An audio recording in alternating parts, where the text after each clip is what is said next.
Okay, first of all, let me start the HANA database.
Okay, by the time the database is getting started, let me open up the presentation. Okay, I think yes, last time we did up till in architecture, we covered up till this part.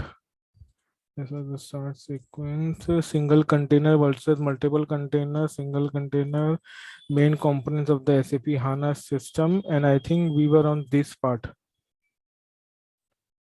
Okay, is it correct? Yes, correct. Yes, so any doubts, any queries up till now?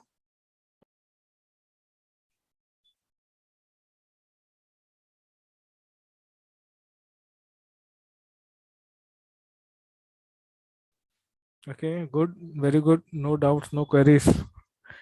Okay, so now let us understand the scale Yeah. up and scale. Yes. Hello.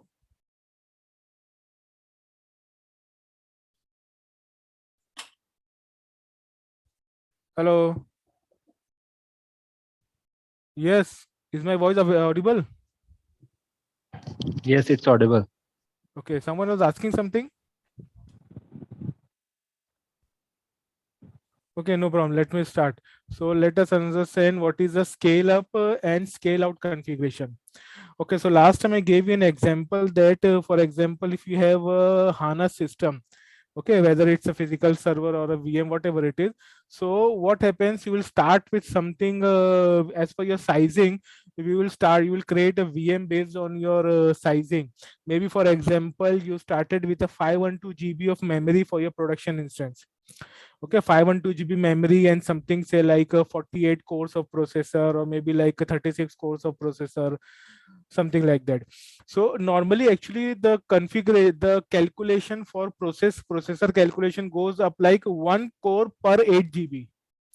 Okay, one core per 8 GB. So in this case, if for example, if you are having 512 GB of memory, divide by 8, so it should have at least 64 core of CPU. So this is your configuration: 64 cores of CPU and 512 GB of memory. So you started the configuration with you started your production instance with this configuration. Now what happens over the time?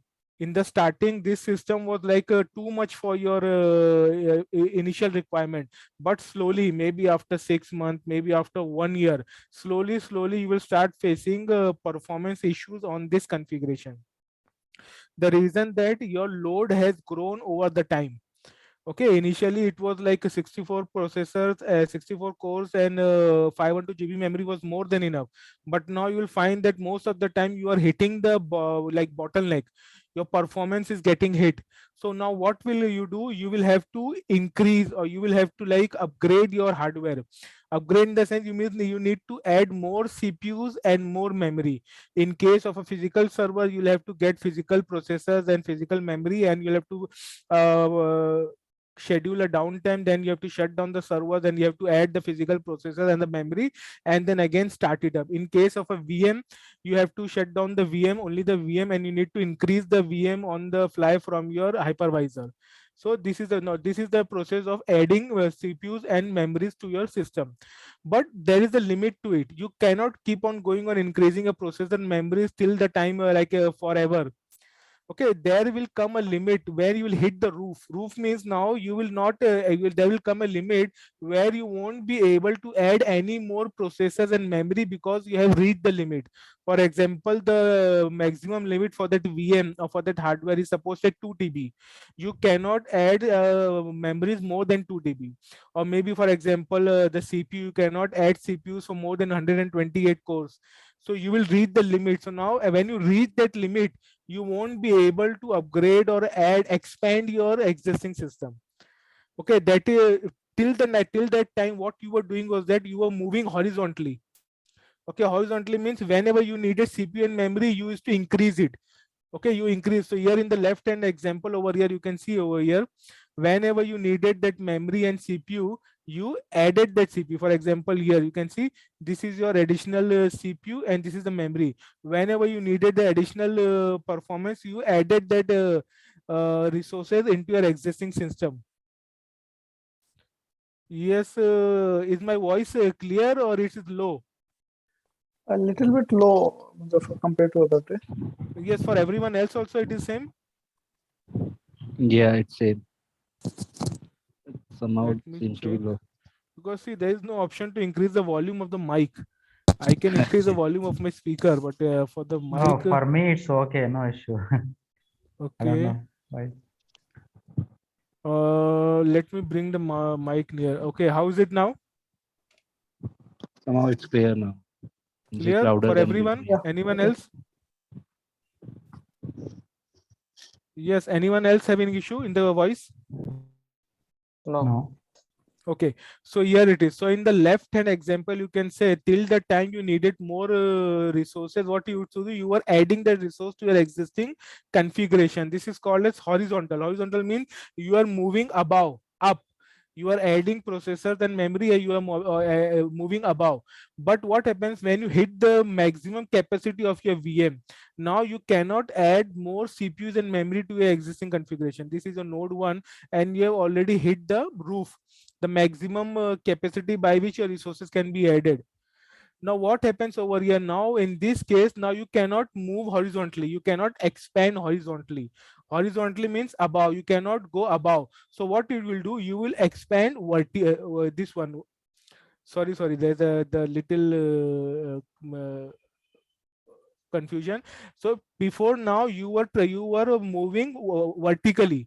So till here you were doing vertical expansion, you were moving vertically. But from here, when you hit the maximum capacity, now what you will do, you will started moving horizontally, means in the within the same plane. So here you are moving horizontally. Is it clear? So now here, instead of adding more CPUs and more memory, what you will do, you will start adding nodes. You will start adding nodes to your existing setup. So here you see this was a node 1. This is the existing node 1. Now when this node got full to up to its capacity, what you did, you added one more node to the configuration. Again, when you felt that you need more CPU or more resources, more compute, then again added one more node to your existing setup. So this is also called as multi-host setup. Is this point clear with everyone? Yes. Yes. But how can we add on that VM to that second VM means? No, How you we will can not add be on? adding VM. You will be creating what you will do. You will be creating the this. You will be creating the VM and you Hello, will be doing the installation. At the time hello, of doing the installation, it will ask you whether hello, you want to add the host to your existing setup. hello. Is I'm Yes, audible? yes, you are audible. Yes, Hello. tell me. Hello, hello. Yes, is my voice clear? Yes, there's no issue with my internet connection also. No, sir, your voice is clear. I think that person has lost his connectivity. Okay. Uh-huh. Okay. Yes, the voice is clear. Okay, I think. Okay. Yeah, just please give me 5 minutes. Huh? I just have some. Just give me 5 minutes.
Yeah, yes, everyone. Can you hear me? Yes. Yeah, sorry for Yes. the interruption. I got a call regarding that activity. Okay, yes. So is this slide clear? Any doubt on this slide? What I meant to explain in this slide? What is scale up and what is scale out? Have you understood the difference between these two terms? Yes, Muzaffar, yes. Okay, okay. So that is it. So this is scale up and scale out. And when you do the installation, it will ask you whether you want to add the node. So first, the first node that you will be installing will be the common installation that we do till now. And on the second host installation, it will ask you whether you want to add this host there. So there you have to mention whether yes or no. If you mention yes, it will ask you where you want to add it. And there you can go on further like that. Okay. So So we So in will be doing option B, practically like, this. yes, yes, one by one. Yes, yeah, please. yeah, yes. You proceed. I will after. Yes, go on. Yeah, can we will be doing this practically as well? No, we will not be doing this practically. The reason is that it is not supported in the cloud environment. In the cloud environment, this type of multi-host installation is not supported. Okay, so that is the reason I have not done this practical till now. So, but in case, let me see if I can find a way out for this, then we will try to find out. I can show you also where it is showing that it is not supported. I think it's a good question. Last time also someone asked me about this. H4D library somewhere here creating, no, not in here.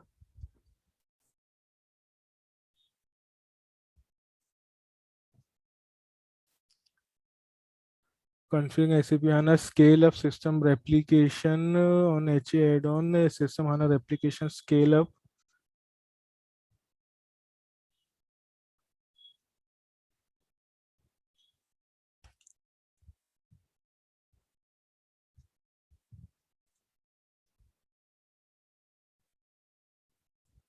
Was in some Azure URL, not on this one.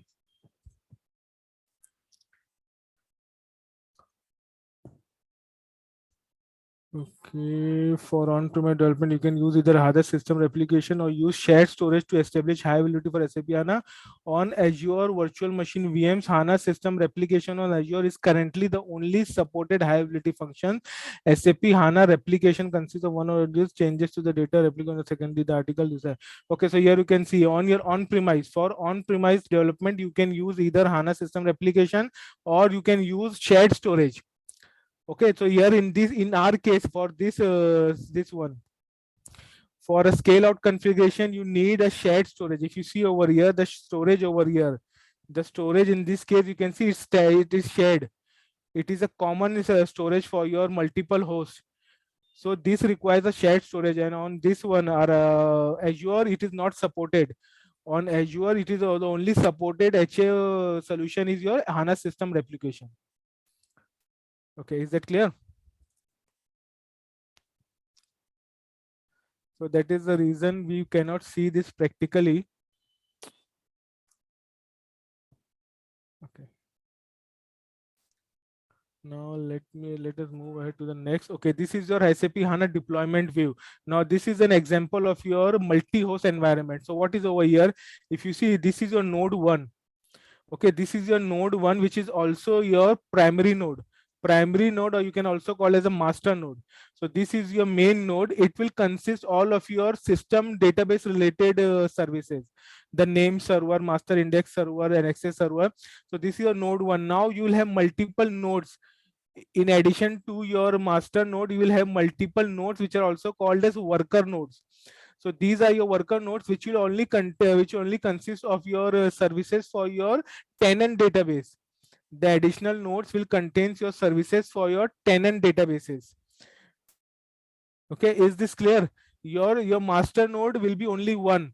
Okay, so in case if your master node goes down, you will have a, let me show you the second screen.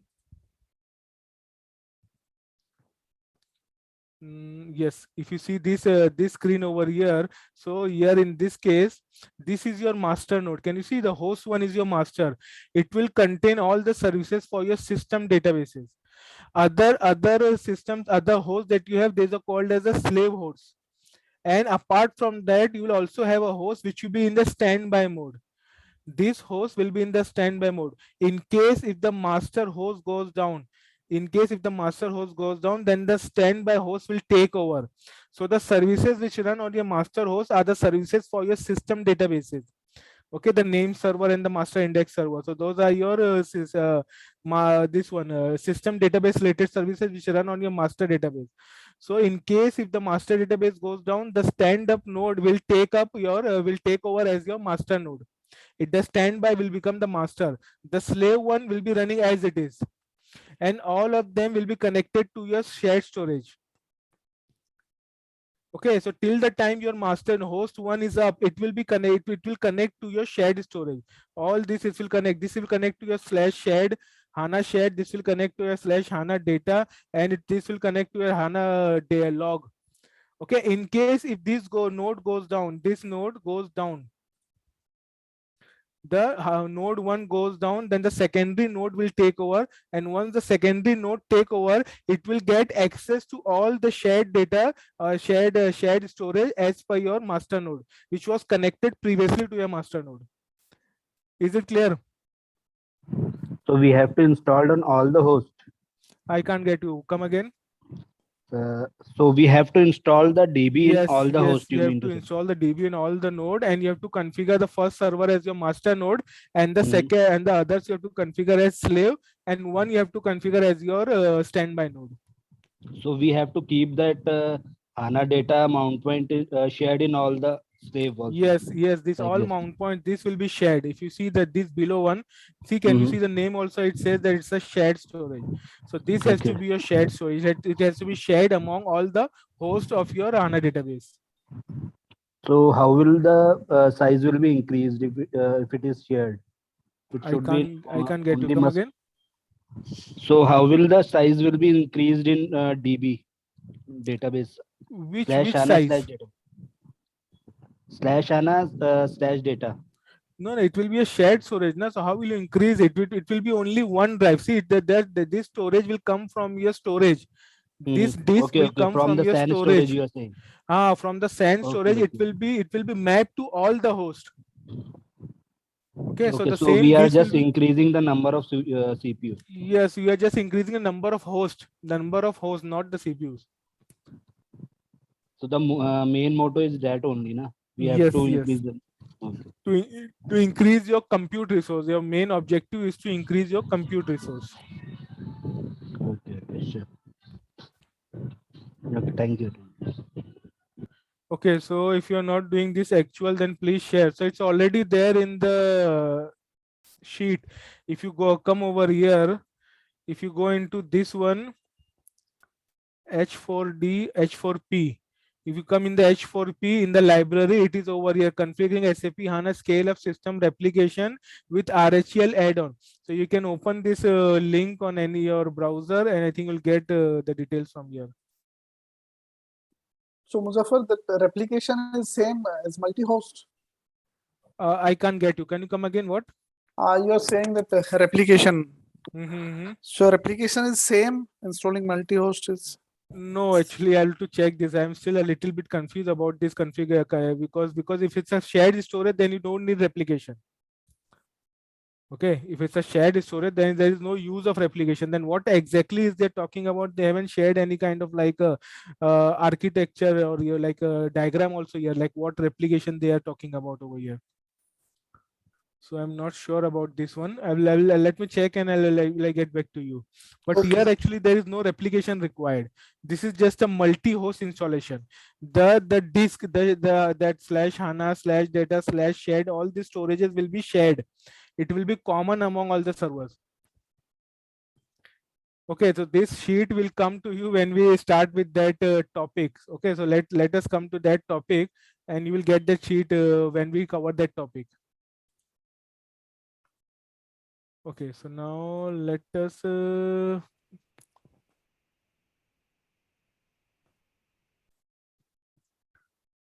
okay, let us now move forward over here.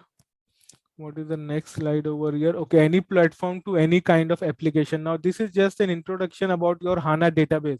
Now what is your HANA database? Now see, normally your conventional idea of a database system is a system which is your backend system. Backend means your application is in the front. The users will be accessing the application, and the application can be designed or developed in any programming language. What are those programming language? For example, it can be designed in Java, it can be designed in VB.NET, it can be designed in ASP.NET, it can be designed in C sharp, and maybe like for example PHP. There are many types of Eclipse, Crystal Report. There are many nowadays. There are many application programming platforms available in which you can design your front end applications.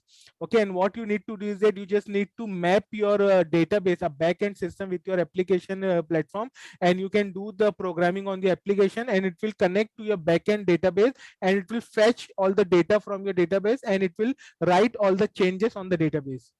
Okay, that is your idea about your conventional database software. But here SAP HANA has changed the concept. SAP HANA has changed the approach.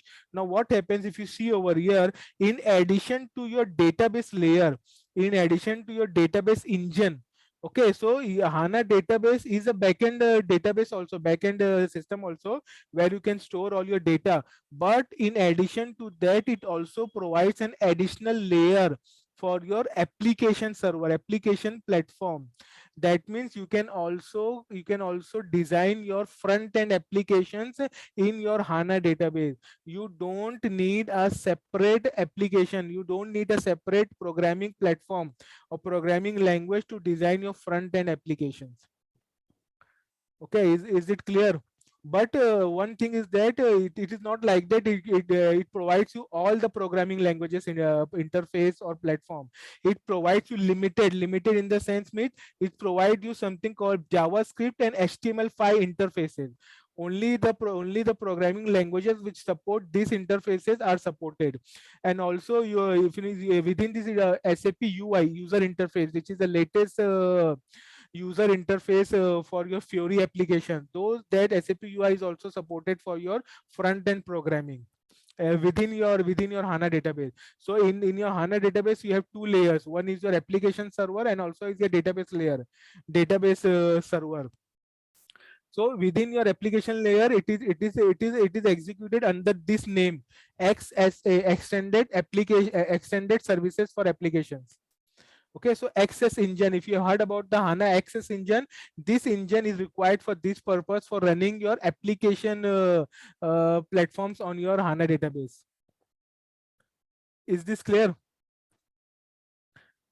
And apart from your application, apart from your font, you can also connect your HANA database through all these interfaces, through all this connectivity. These are the different interfaces by which you can connect your HANA databases.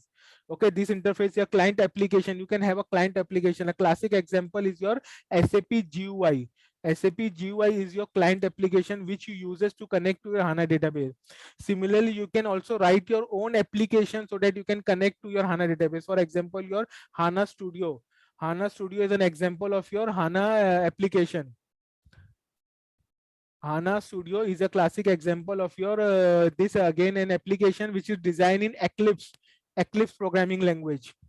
Okay, then also you can have other programming language. You can design your this application. You can also design your application which supports HTTP. For example, you can create web pages, you can create HTML tags, you can use JavaScript, Java languages to create your front end applications. Okay, uh, just give me 1 minute. Just give me 1 minute.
Yeah, hello. Sorry for the interruption. Okay, so this is here how it is. You can connect your different user. You can connect your different okay, the users can connect to different one. For example, the laptop PCs, their desktop PCs, their mobiles, and their tablets using this all interfaces.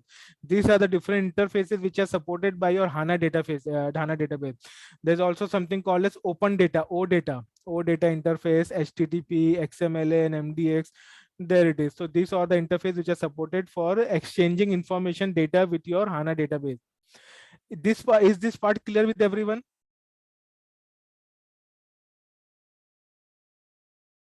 Yes, is it clear? Yes.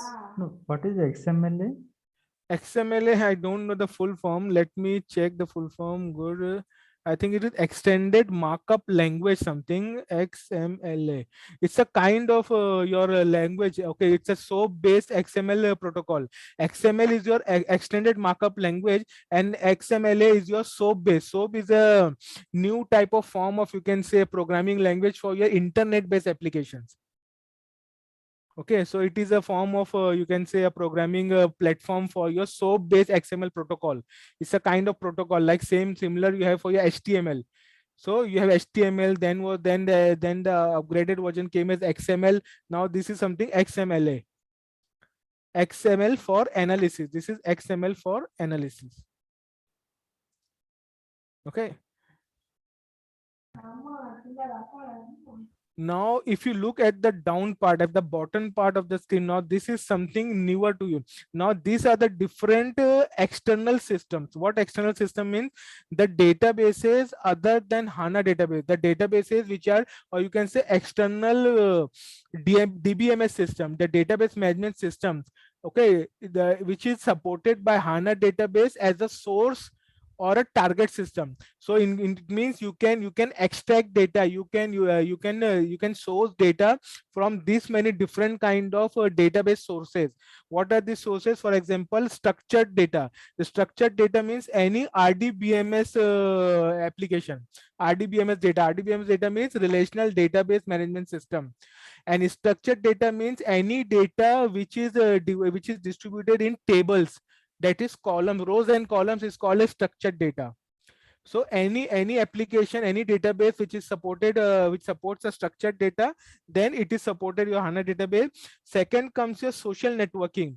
Social networking, for example, your Facebook data, then comes your this Instagram data, then comes your for other kind of like social networking sites. So the data in these kind of sites are not structured. Okay, because they contains videos, they contains images, and these are like distributed across different geographical locations. These are not structured data. Okay, these are not structured data. So these are called as social network data. So this is also supported by your HANA database. Then the text data. Text data means, for example, some kind of application or some kind of machinery which sends a textual data for your as an output. Or simple, you can say text data, you can mean to like SMS. For example, sending SMS is the text data. So that is also supported by HANA database. Then geospatial data means the data from your different satellites, climate based satellites and everything. Then your machine data, you, for example, you have big assembly machines, okay, where most of the parts are being manufactured. So these assembly machines, you can connect these machines to a HANA database to get the input from this machine. How many products have been manufactured, how many products are in which stages, what are their for example, say this one ID, the product ID for this one, how many are in work on progress, how many are in which assembly line, many kind of different information. So you can connect this to your HANA database to extract the data into your HANA database. Then comes your RFID. These are small sensors. RFID means small sensors. Many of now, you can say, many of the things, they contain small sensors. Okay, for example, in your plant and everything, many of the machineries or maybe like doors and everything will have small sensors. Okay, if this sensor is working, then this is good. So for in case of any kind of like building and like plant and all, you might be having thousands of sensors. Okay, so all you can source all the data from these sensors into your HANA database. And the last one is your big data. Big data, which is your RDBMS or your Hadoop data. That is called as a big data. Big data means something which is not into SQL format, which you cannot use to query the data through SQL. So these are called as something Hadoop data. So you can also source all this data from all these different sources. Okay, integrate any data from any source, and you can, there are tools, you can see these are the tools which are provided by HANA. These are inbuilt tools provided by HANA by which you can extract data from all these source into your HANA database. Okay, you have this replication, streaming, ETL means extraction, transformation and layout, and integration services. All these tools are available in your HANA database for sourcing or for getting all the data from different kind of platforms. Okay, and this is data, I think LM is a landscape management tooling or something like this. So this is your, so this is the main thing. So you can get data from any kind of external source. Okay, plus in your inside your HANA database, you have a database engine, as well as you have an application server inbuilt also, where you can design your own application. Plus you can connect your HANA database from different kind of external sources also. Yeah, is it clear? Yeah, yes. Okay, so I think this is the till I think for your architecture part, I think this is the this is the most for your understanding, like how, what is your HANA database and how it can be used, and what are the different functions and functionalities and features of HANA database. Now the next topic is sizing for your another theoretical topic. So we'll not continue with this theoretical topic now, we'll cover it later. Let us start with some practical. Okay, so let us start with some practical now. So let me open the sheet for our HANA development system. So where have we completed till now? Installation, everything is completed. Uninstall. So this is, I think, how you can uninstall your HANA database. You just have to run this command. You have to call HDB LCM from the root user with the option -- action is equal to uninstall components is equal to all. You run this option and all the components of your HANA database will be uninstalled from your system. Okay, after that, just for your confirmation, you can run this and check if there are any services running for your HANA database, whether something is left or not. If anything is left, you can kill those services for that user. Here you can check whether any files are left for your installation for your instance. Okay, and after that you can uninstall. You have to uninstall the host agent manually.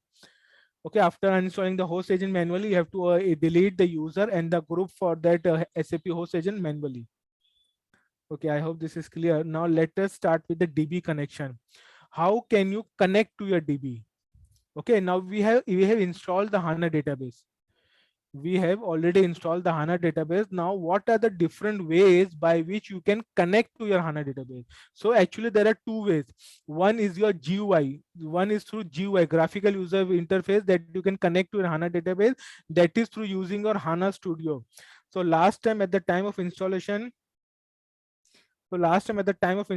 we had installed the HANA Studio. So this is our HANA Studio. We also added both the databases, the system database as well as the tenant database in our HANA Studio. So this is one method, one way of connecting to your HANA database, the SAP HANA Studio.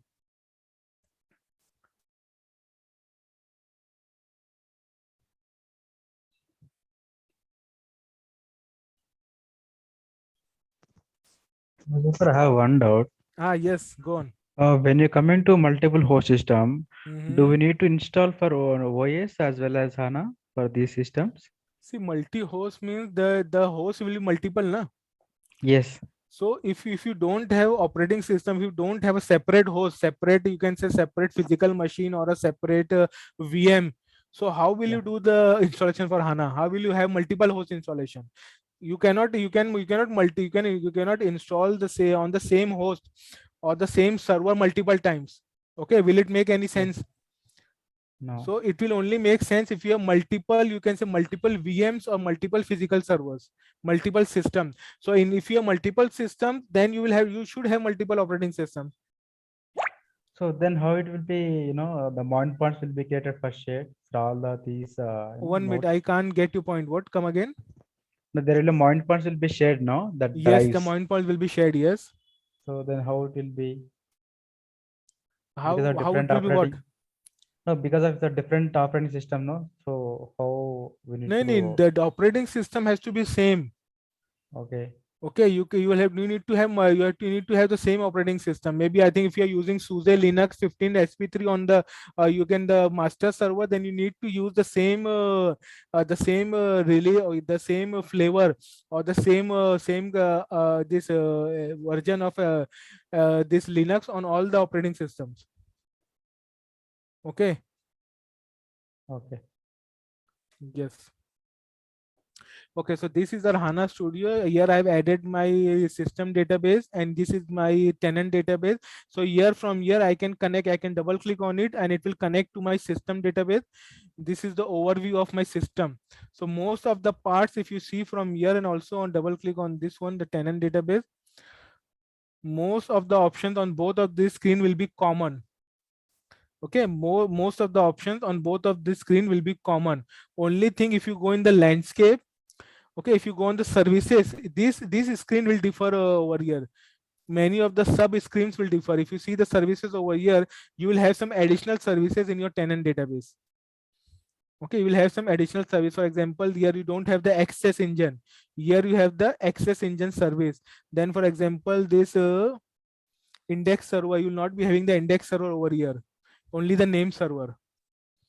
Okay, so this is how you can connect to a HANA database using using a GUI tool, that is your HANA HANA Studio. Now we will try to connect to a database using the command line tool. The second option that we have is the command line interface, which is a utility called as HDB SQL. Yes, is it clear? We have to give this command on OS level, right? Yes, this is command line interface. So command line interface, you have to give it on the OS level. Okay, so let me again open another window over here. Let me connect to my user H4D ADM. So I'm connecting to my H4D ADM user over here. Now how can I, now here is open HDB SQL prompt. Okay, so now after logging to your SID ADM user, you can open HDB SQL prompt. Now you can see there are two different columns over here. This column is for your system DB. The first column is for your system DB. The second column is for your tenant DB. So if I want to connect to my system DB, I have to give this command. So the utility HDB SQL. So this is my utility HDB SQL. This is the command HDB SQL. Then the option -i is for your this one instance number. So the instance number of my utility is 03. Okay, can you see over here my instance number is 03.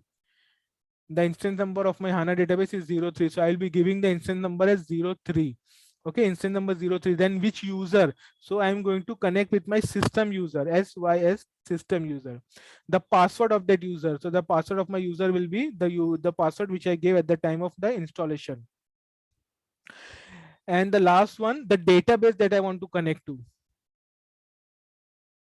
Okay, the database that I want to connect to. So can you see over here, this is the utility HDB SQL utility. This is my instance number 03. This is the user by which I'm going to connect to the database. This is the password of that user, and this is the database to which I want to connect. So I'm connecting to the system DB. But we have in system DB in both the system, means in tenant DB also and in particular Yes, DB see the also. system user is the system user is different for your tenant database and for your system DB. Both the database have a system user. But how can the system recognize if we give the system DB? I can't get to come again. What? How the system recognize? The system DB means how he recognizes the tenant DB or the that particular DB. Yes, I will tell you. Let me complete this 4-5 commands next, and still if you have the doubt, then you come to me. Okay, so now I'm connecting to my system DB. So here, can you see? I'm connected to my system DB over here. Do you get this? Yeah. Here I'm connecting. Now if I want to come out of this screen, I have to do /q, or you can also type QUIT, quit. You can quit of this, and I'm again back on my prompt. In case if you don't want to disclose your password, if you're sitting in a like a open environment, open bay, Okay, and you have like other people also sitting next to you. If you don't want to share the password, so just remove the password from the command line and just execute the command. It will ask you the password now. So after this, so you can just copy paste the password, or you can just type the password and you can click on enter. So now again you can see I've been able to log into my system DB HDB SQL prompt. Is this clear? Yes. So I was able to log into my HDB SQL prompt of my system DB. Now after login here, run this command, select star from m_databases. So how many databases my system, how many databases this instance or this installation has? Can you see over here? Okay, sorry for this. Before this you can just run /al. Just run /al. Okay, and now run this command, select star from another. So it will give you a little structured yes one. Can you see the output is a little structured? Instead, if you don't give this al, if you again give this al, now it is switched off. Earlier I switched on the alignment, and now I have switched off. And again, if I give this command over here, so it is very messy one. It is not, you are not able to read the content from over here. Can you see? So you can run this over here /al, and then you can run this output. So you can see it's a better, you can say over here. So this is the database column. How many database you have? You have two database, the system DB and the SID, the tenant database. Then the description. So the What's the full first form of AL? alignment. Okay, If you okay. see over here, here it is align output mode switched off. So AL is short form for AL aligned. AL. Okay, aligned. Okay, I got it. Select star from m_database. So this is my description. The first one is your system DB. Okay, system DB, and this is the instance name H4D, and this is the instance number. Then second description is my tenant database. This is the instance, this is the name of my tenant database. Now don't get confused over here. See what, when we did the installation, we gave a name for the installation, the name of the installation, the name of the HANA database instance. The instance name was SID was H4D. And at the time of installation, the HDB LCM, what it did, it installed the software on the disk, and after that it created two databases. One, it created the system database, and the second, it created a tenant database with the same name as your SID. Do you get my point?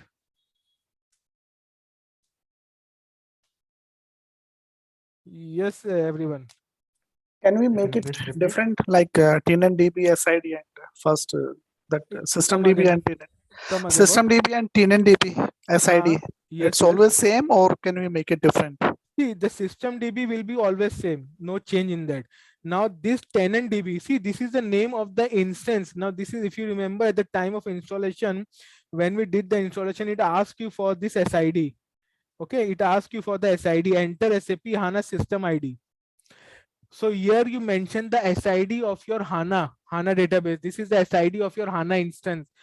Okay, so this is, so what it did, it created one system DB and it created one tenant database with the same name as your SID.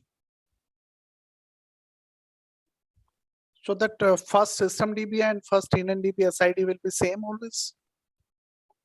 But system DB SID is here, the system DB, the name of the system DB is system DB. Okay, only here in the tenant DB it is using the SID. Okay. Okay. Okay. So here is it. So In now, HANA Studio, I think it was showing like H4D for both. okay, let me check over here what is okay, where did you saw in HANA Studio, where H4D for both of them? Okay, you mean to say this one? At the rate H4D or at the rate H4D. Okay, now let me just, I think let me explain it to you. What is happening over is that actually this is a little confusing. This is common. Most of them they get like confused in this part.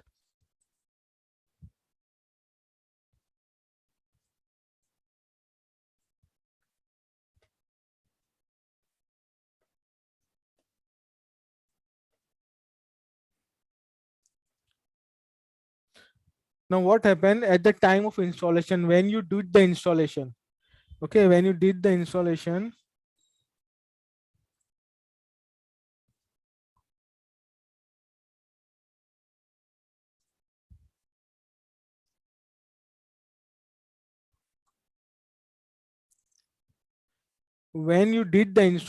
the HDB LCM, what it did was that it installed the software in your system. Okay, so for example, this is your system. Okay, this is your, you can say this is your host, not the system. This is your host. Okay, for example, this is your host, you can say, or this is your system, or you can say this is your node, or you can say this is your system, or this is your host, physical host, or you can say this is your node, or this is your VM, whatever you can call this. So this is your system over here.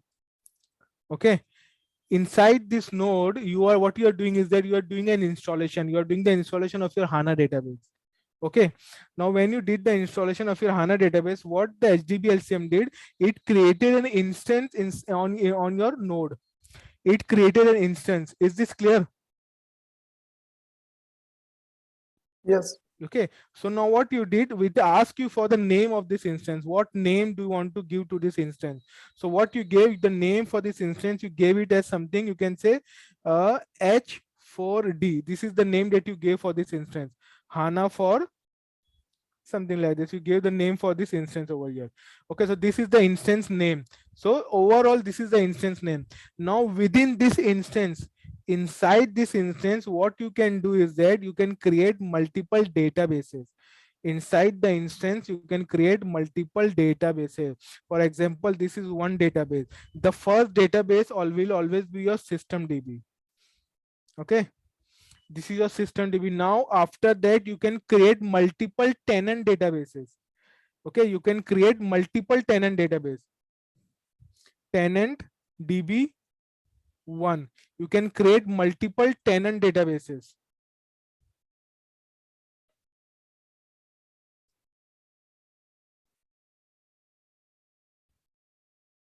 Yes, is this point clear?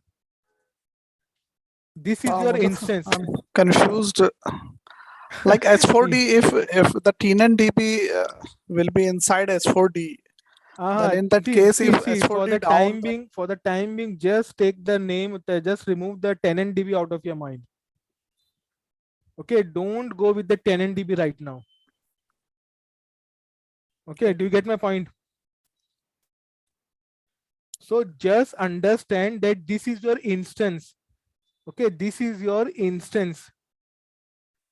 What we have did, when you do the installation, it creates an instance in your system. So this is the name of your instance. See, you can create multiple instances in your system. Now, just for your example, what you can do is that I can create multiple instances in my system. For example,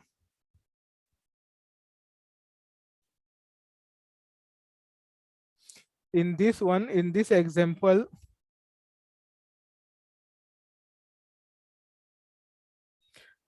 this is one instance. Is my inside my system, inside the node or the system, what you call. Plus I can create multiple instances inside over here. So within the same system, I can create multiple instances. So one is the development instance, second is my quality instance, H4Q. Is this point clear?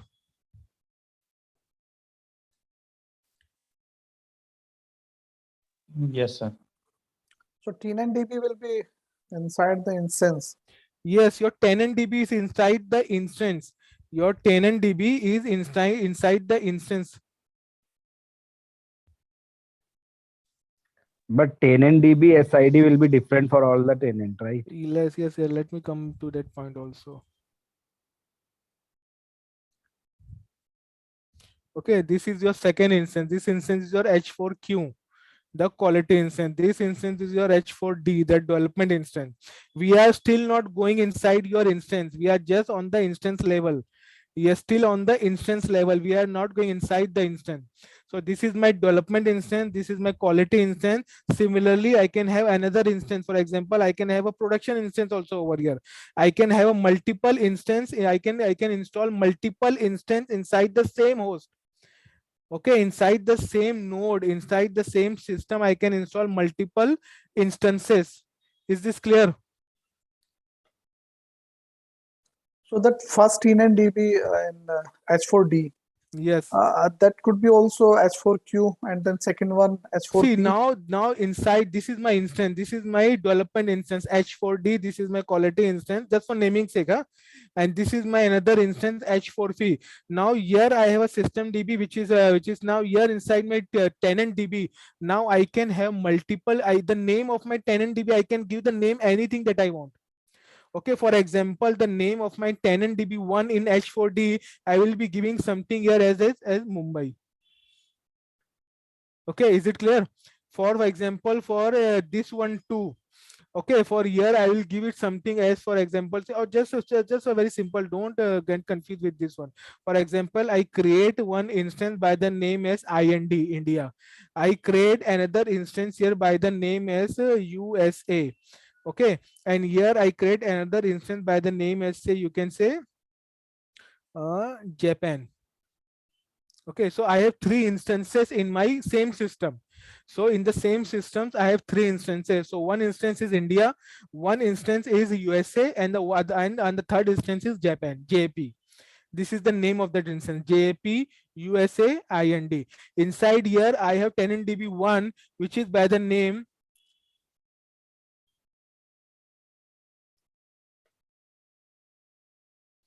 Okay, so here I have one tenant DB. The name of my tenant DB number one, it is Mumbai. This is my tenant DB number one.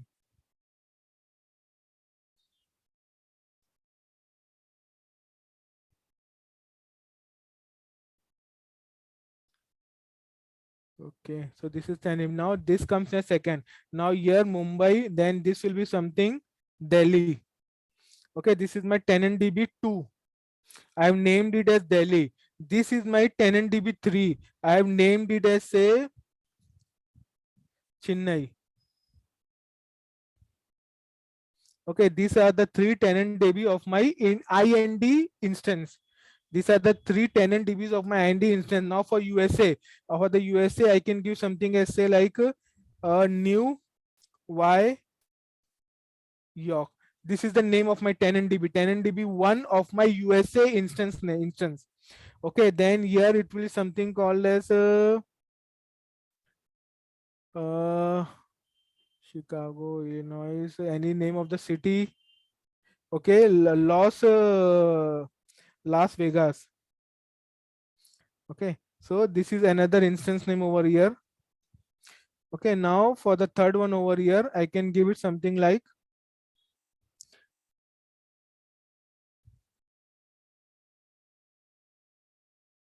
Los Angeles, or maybe I can just give it LOSANG, Los Ang, and this will be something Las Vegas. So this is the name of my. These are the example for Japan. It will be something like, say,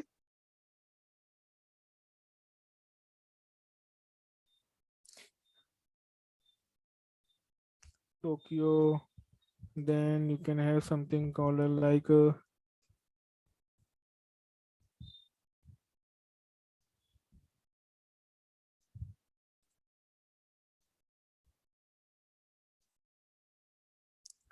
so this is an example which I'm giving over here. So in the same system, I can have multiple instances. These are my instances. The IND, this is one instance, IND. Okay, this is my another instance, USA. This is my third instance, JP. Under the instances, I will have multiple databases. One will always be a system DB. This is common. It will be there in every instance. In every instance, you will have a system DB. Apart from that, you will have multiple tenant database. You can have multiple tenant database. Okay, it is up to you. It is not like that in every database you will have up to three tenant database. It's up to you. You can have one also, you can have more than one also. So this is an example. So this is my tenant DB Mumbai. This is my tenant DB Delhi. This is my tenant DB Chennai. Okay, and this is my tenant DB New York, Las Vegas, and this Los Angeles and everything. And this is Europe. So this is an example of your systems, instances, and databases. Now in our example, in the example of architecture for your SAP S4 HANA application server. Okay, in the S4 HANA application server, in our case, what we have an instance name by the name as H4D. We have the instance name as an H4D. This is our instance name for development. And here, this is one system DB which is common, nothing. Or what we have, we don't have multiple tenant databases. We have only, let me,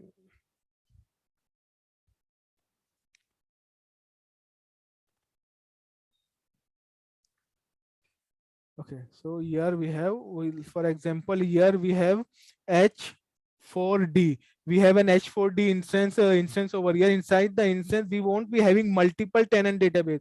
We will be having only one tenant database. For example, in this case of H4Q, you are also will having only one tenant database. And this is your H4P. Okay, don't assume that we'll be having all the instances on the same host. This is just for your explanation, just for your understanding. And here in this case, you will be having, okay, in this case, you will be having a tenant database. The name of the tenant database will be the same as your instance name. Do you get my point? So we have minimum one tenant database. You will have in minimum, one yeah, entrance. that's good. You have minimum one tenant database. You can create more than one tenant database. Okay, and HDB LCM, when HDB LCM does the installation, it will create one system DB and one tenant DB with the name same as your instance name. Okay. Okay, this is here. So in here, in this example, you will have here also, in this case, you will have the same name, the name of your tenant database, the first tenant database. The name of your first tenant database will be same as your instance name. Now, can you understand what is the instance name and what is this tenant DB name? Okay, here it is. So here, this is how it is. This is the default functioning of your, so this name, if you see this name, this is your instance name. If you see this name, this is your tenant DB name. This is the name of your tenant database. And this is the name of your instance. Okay, you can assume it's something like this is the father and this is the child. If you know, in somewhere in your English countries, they have the same name for the father also and same name for the son also, and they will distinguish them by using senior and junior. Okay, so for example, John senior, John junior. So John senior will be the father, John junior will be the son. Okay, so here this one is the tenant. This is the name of the tenant database, and this is your instance name. So here in this example, now Dinesh, if you see this example over here in this HANA Studio, now if you see over here, if you see this name over here, this is your instance name. Can you see this name? Yes. This is your instance name. Both of them is your instance name. So instance name is common. And this is the name of your database. Okay, now I got it. This is the name of your database. So next tenant DB will be a different SID, but at the rate H4D. Yes, like the father your instance name will be same for all of these. Okay, got it. Okay, so I will show you a practical example over here. So now when you go for this one, now let us go to your command prompt. Coming back on your command prompt. So here when I share,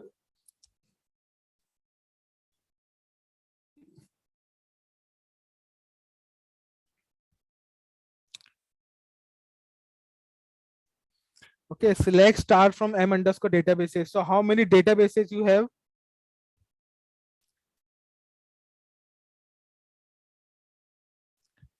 Okay, here you can do something called as H4. You can add a minus capital A. You can add a minus capital A. So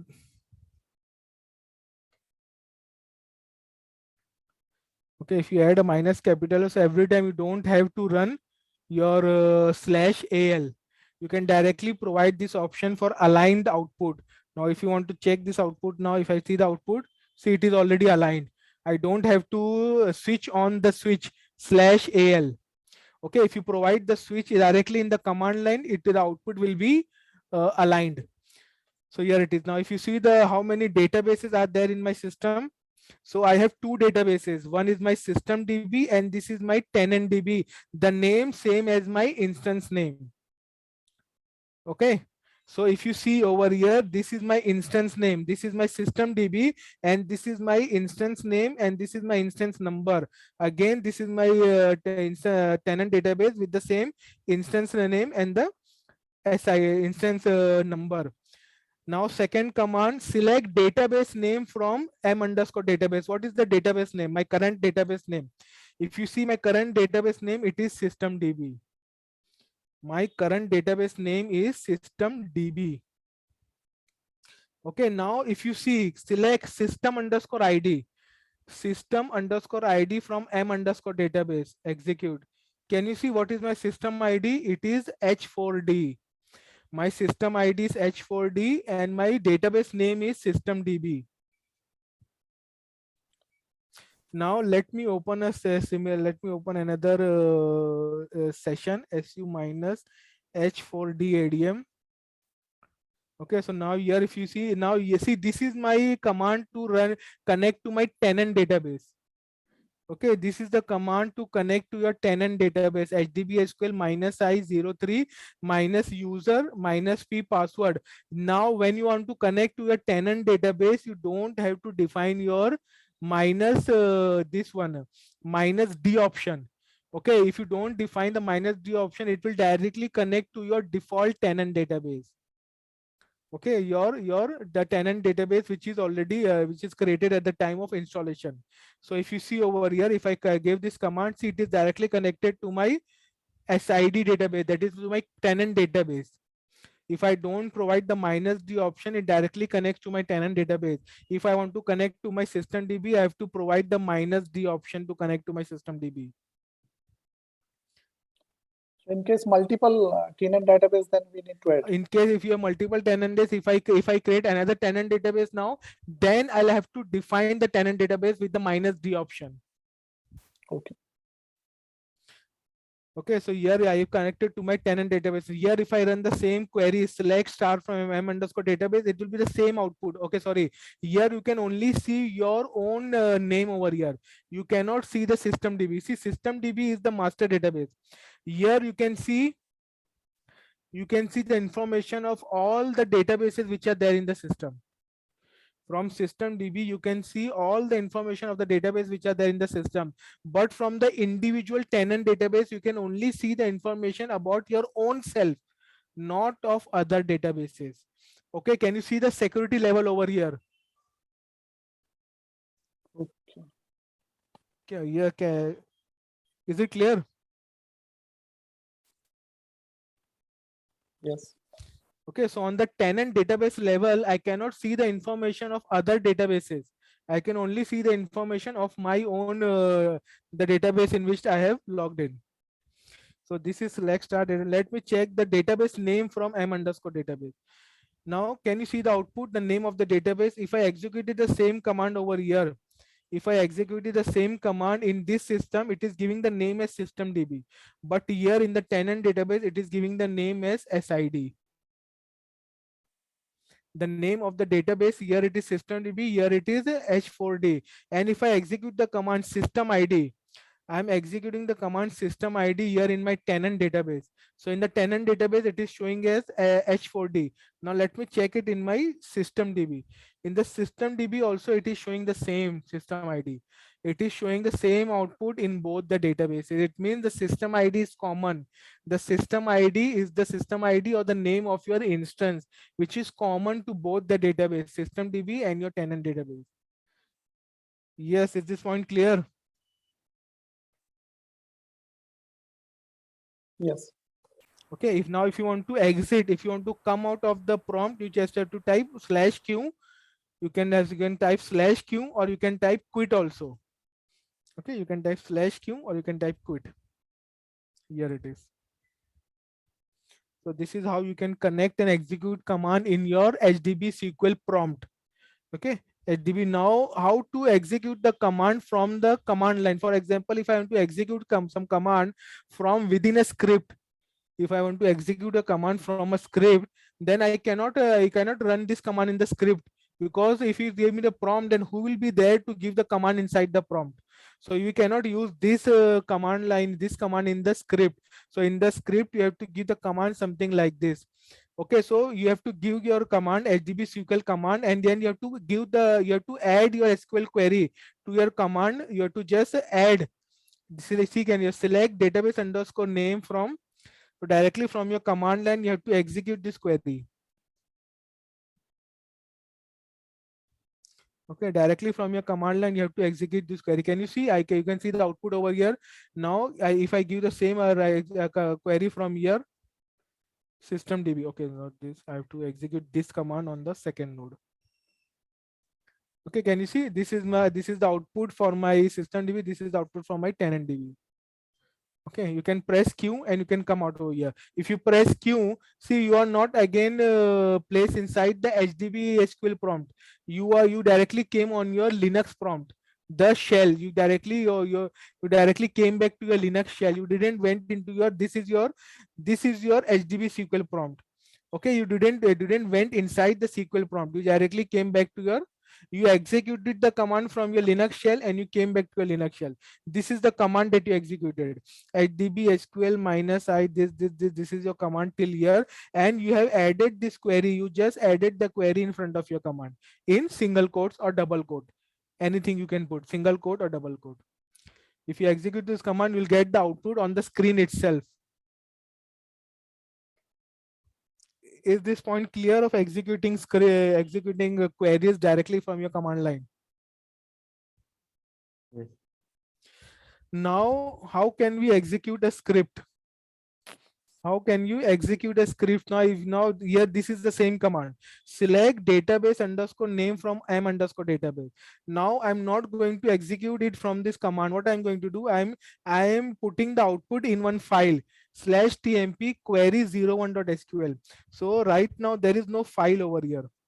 If you see over here, ls/tmp query query star, there is no such file over here /tmp query star. So here I'm running this command. What this command will do, it will say, give this output, select database underscore name from m underscore database. It will redirect this statement in this file. So here I'm executing this command. Can you see? It has executed, I'm recommending echo command. It executed this command over here, and instead of printing on the screen, if you don't redirect it to any file, it will print on the screen. So instead of printing it on the screen, I redirected into this file. Now if you see if there is any file by this name, can you see? Now you can see a file by this name, query01. Earlier there was no file by this name, by the name starting with query, but now you can see a file by the name query01.sql. Okay, if you see the content, if you check the content of this file, it is query01.sql. So what is the content of this file? It contains my query, SQL query. This file contains my SQL query.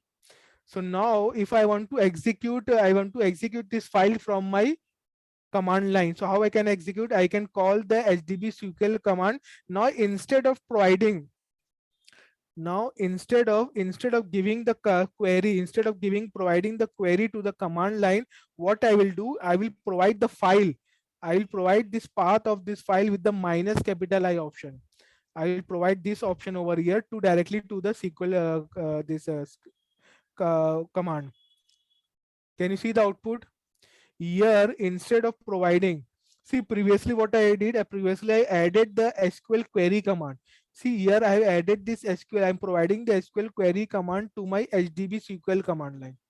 I executed it directly, so it gave me the output. But here in this option, I'm not executing, I'm not providing the query, I am giving the path of the script, the SQL script, and with the -i option. So -i means input. So what I'm saying is that take the input from this file. So instead of executing this query, I am asking you to take the input from this file. Again, it is giving me this output. Muzaffar, please add the command description here in front of this in Excel Which sheet. command Yes. description? The SDB SQL we are running directly from command prompt. What I can't get. What do you? Just before done, for other command you have put the description what this command doing. Okay, this Yes, one. yes, here for both three Okay. command. Okay, echo select command.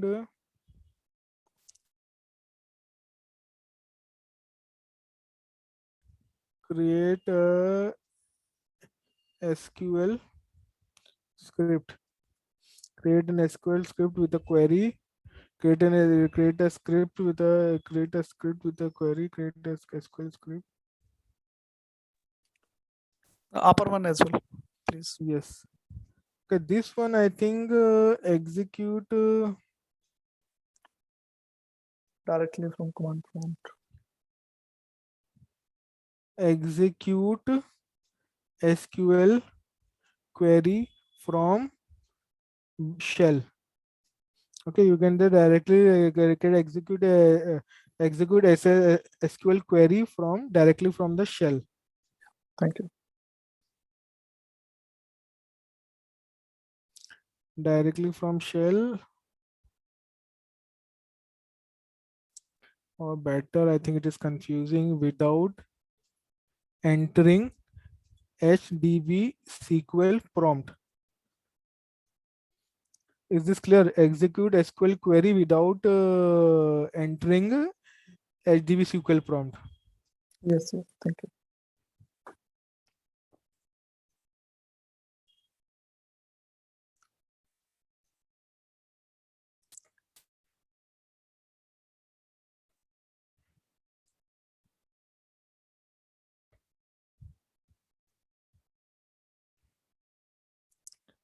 Okay, execute SQL query without entering. So I think it is same only, directly without entering.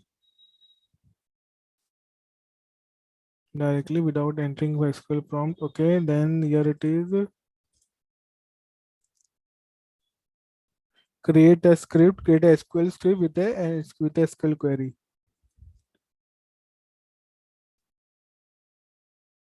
Create a script with a SQL query, and here you can execute execute HDB SQL and get input from the script.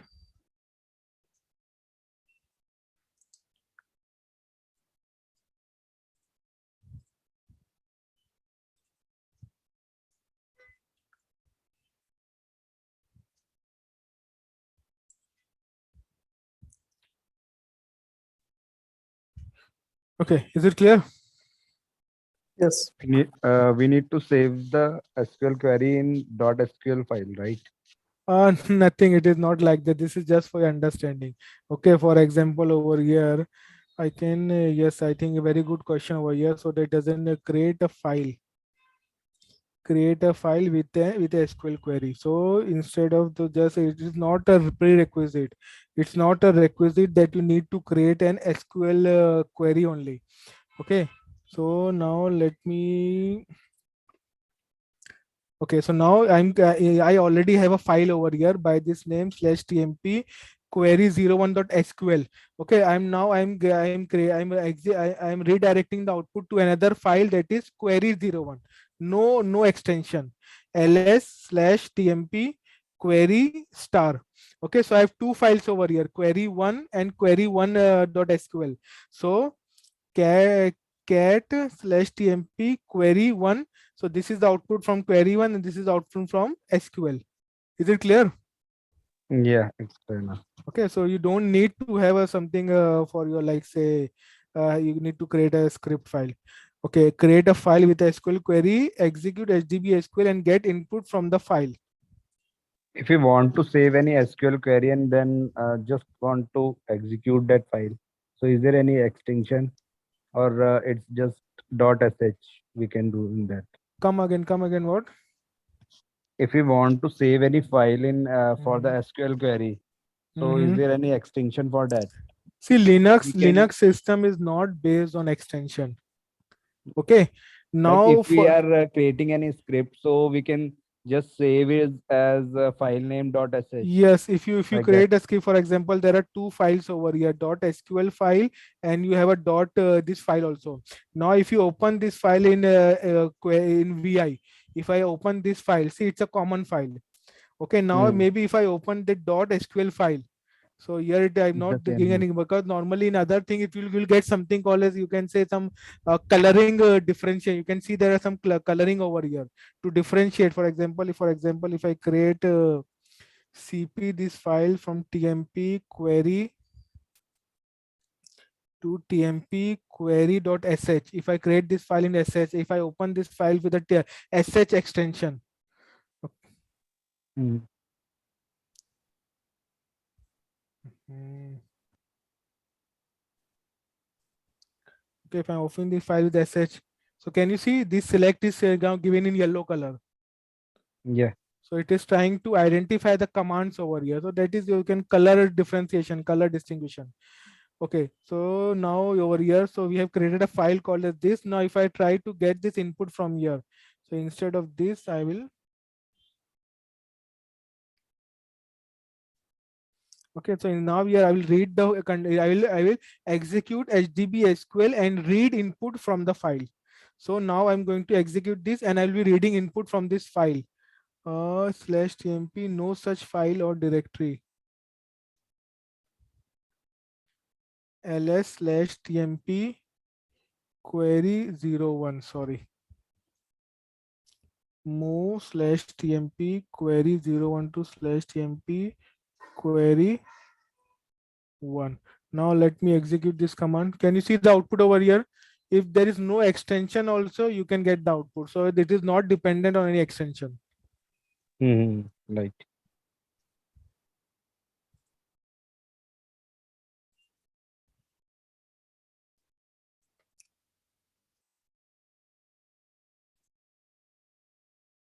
Okay, so here it is. So you can run over here. Now, for example, if I want to create a script, okay, I want to create a script for taking backup. So for creating a script for taking backup, I have to add this HDB SQL command inside the script. Now two options is there. If I want to execute that script without an intervention, then I need to supply the password.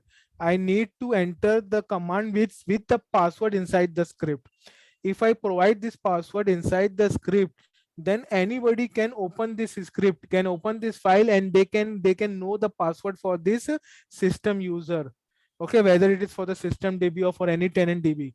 Okay, any user which has access to your operating system, any normal user also, not root user, any normal user, for example, common user also, if only the file has a read permission. Because normally if you see any file inside the Linux system, it has a read permission for others also. So normally it is not giving any error, but in case if it has a read permission for other users, they can come and they can read, they can know the password for your HDB SQL or the system user. So which is not with a good security practice. Okay, so normally you shouldn't save passwords in a open text file. Open text file means where you can easily see the password. If it's an encrypted format, it's okay, you can save the file in a, you can save the password in an encrypted format. But in an open text readable, it is not good practice. Okay, from security point of view, then what you can do? So now instead of running this command, instead of passing all this information, the username, password, database from in the command line, what you can do is here you can create a key. What you can do is here you can create a key.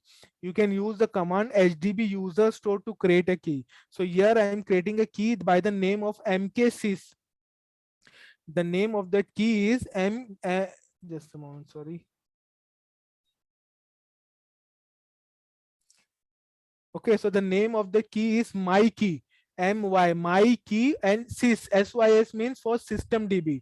Here you can see that I created a key. I'm creating a key my key H4D. H4D is for tenant database. So here I'm creating a key for my this is the name of the key. In the second part, I'm giving the host name colon the port number at the rate the database to which I want to connect. After that, the system user, and after that the password of that user. So with this command, I'm creating a key with all these credentials and details. So here I'm creating a key. If now before doing this, just run HDB user store. HDB user store. I'm running HDB user store. HDB user store list. Run the command HDB user store list. Okay, so you can see over here there is an existing key over here by this name. Okay, H4D SAP DB CTRL. This is an existing. So one key is already there in the system. Now you are creating another key in the system by the name my key sys. So here I'm creating this key. So can you see over here, operation succeeded. The key has been created. Okay, with this command I have created a key. Now if you run the same command HDB user store list, so now you can see another key over here. You can see another key. What is this key? My key sys for system DB. This is my key. So this is the system to which you are connecting. This is the port number on which you want to connect. This is the user. The password is not listed over here, not even in the asterisk format. And this is the database to which you want to connect. Now after creating the key, you can see I can list the user so list. Now if I want to connect to my this key, you can use the minus capital U option. I can use the minus capital U option to connect using this key without providing any detail, without providing any information. Can you see now I'm connected to my system DB? And similarly, if I want to execute any program, I can directly call with this key. I can directly call with this key without providing any detail or information. Yes, is it clear?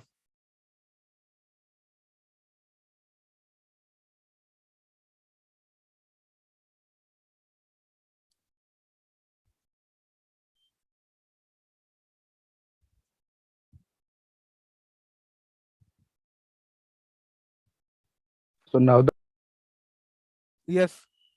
What? hello. Yes, So yes. the password is saved in encrypted form, right? Yes, it is saved in Using encrypted this. form. You cannot read it. So now even if you execute this command on the open line, if you even save this command in your file, nobody will come to know about the password.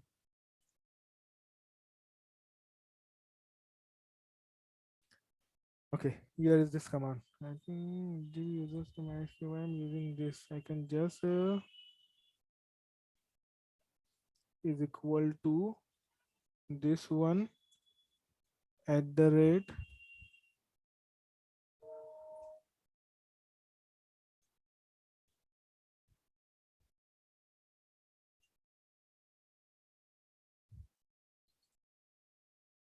there it is, and I can give the same one.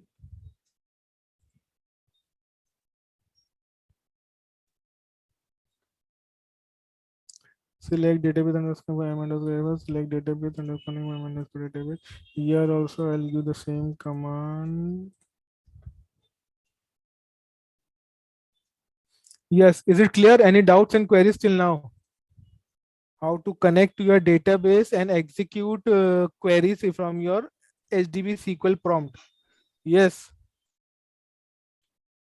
I'm sorry, there are Yes. cases this user store corrupt also, right? How we can restore this corrupted?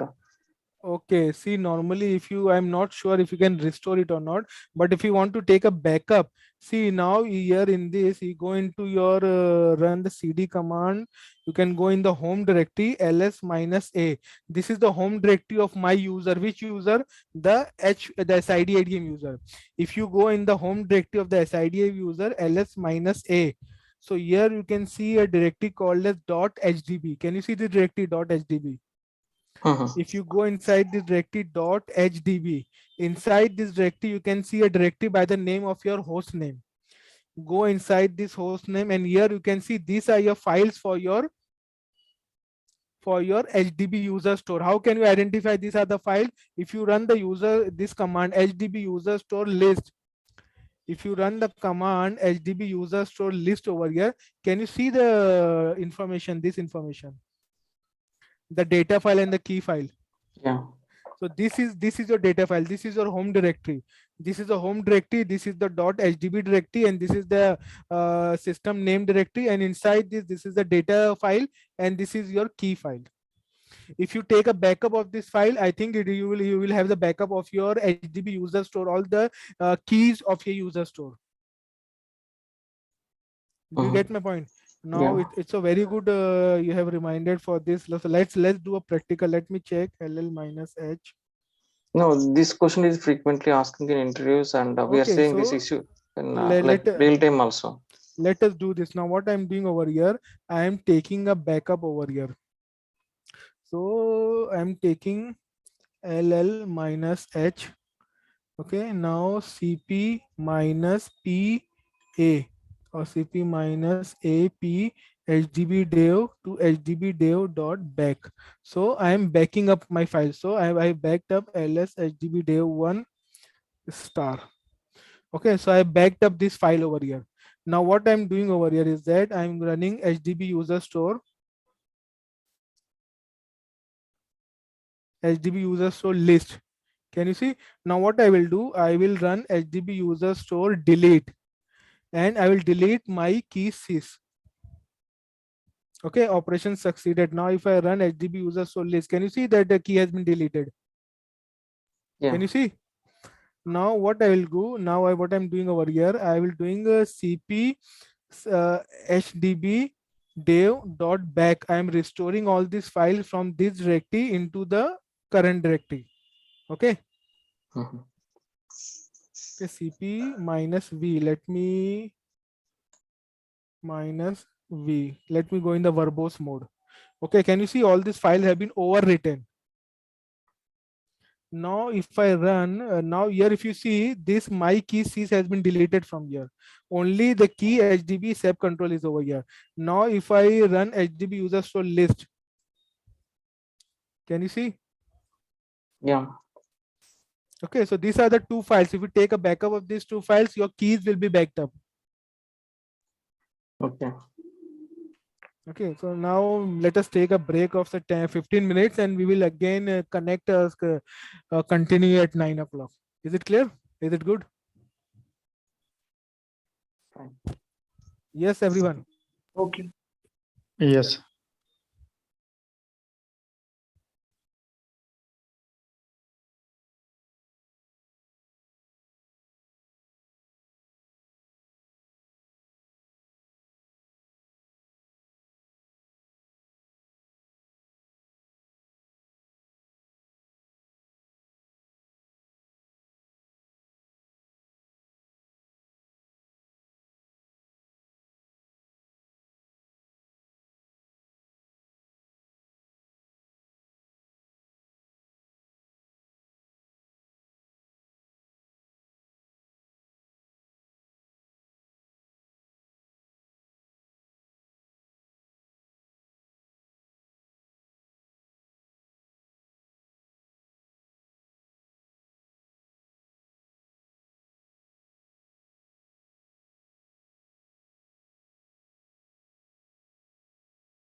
Okay, so where were we?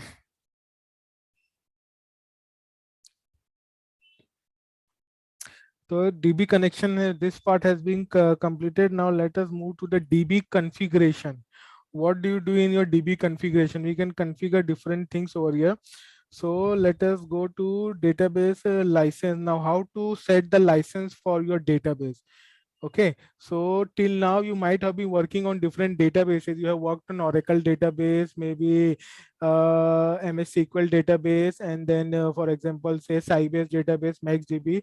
So no other database you have to install the license at the later stage. Oracle database licensing is not required. It is done on the basis of auditing. Also in Sybase and MaxDB, the license is actually perpetuated from your SAP application server. So no separate license for your database is required. It will get the license from your application server. Then comes your HANA database. In case of HANA database, you have to procure a separate license from the SAP portal. And after installing the HANA license, you have to install your HANA database license. Okay, just for exception, Microsoft SQL Server, you don't need to install any license, but at the time of installation, you have to provide the license key, the CD key or the license key at the time of installation. That is it. So after installation, you don't need to provide anything. But here you need to install the license afterwards. How we can do that? You need to go into the system DB. So you go into your HANA Studio. In the HANA Studio, in your system DB, in the system DB, right click properties. So right click and properties, go in the system DB, right click properties here in license. So there is a tab, there is a point, there is a tab over here for license. You can go into the license. Here you can see the type of license that is installed in your system. So right now we have temporary license installed in our system. Can you check temporary license? What is the start date? The start date is July 3rd to 2022. So this is the date when we install the database in our class. I think in the last, the first class that we did, we installed the HANA database. So this is the time for, this is the date for that HANA installation day. Expiration, it will be on 1st of October 2022. That is 3 months. So by default, when you do the HANA installation, it provides a 3-month temporary license for you for your testing or any kind of testing purpose of this. Okay, so it is a 3 months temporary license. Okay, so this is your hardware key over here, and this is your SID. In case if you want to get the license from SAP portal, you have to copy this hardware key. Your license will be based on this hardware key.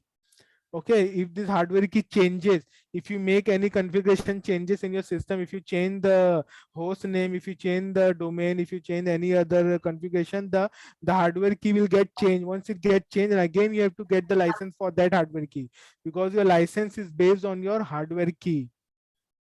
Okay, if you want to install the license, you can just click on the install license key. It will ask you the path for the key. When you go on the SAP portal, you provide all the details for the HANA database. Okay, and then you can generate a license from there. When you generate, after generating, you can download the license in a text format. Okay, it's a text file format, so you can download the text file, and here you have to provide the text file. When you click on open, when you provide the text file, it will install that license in your system.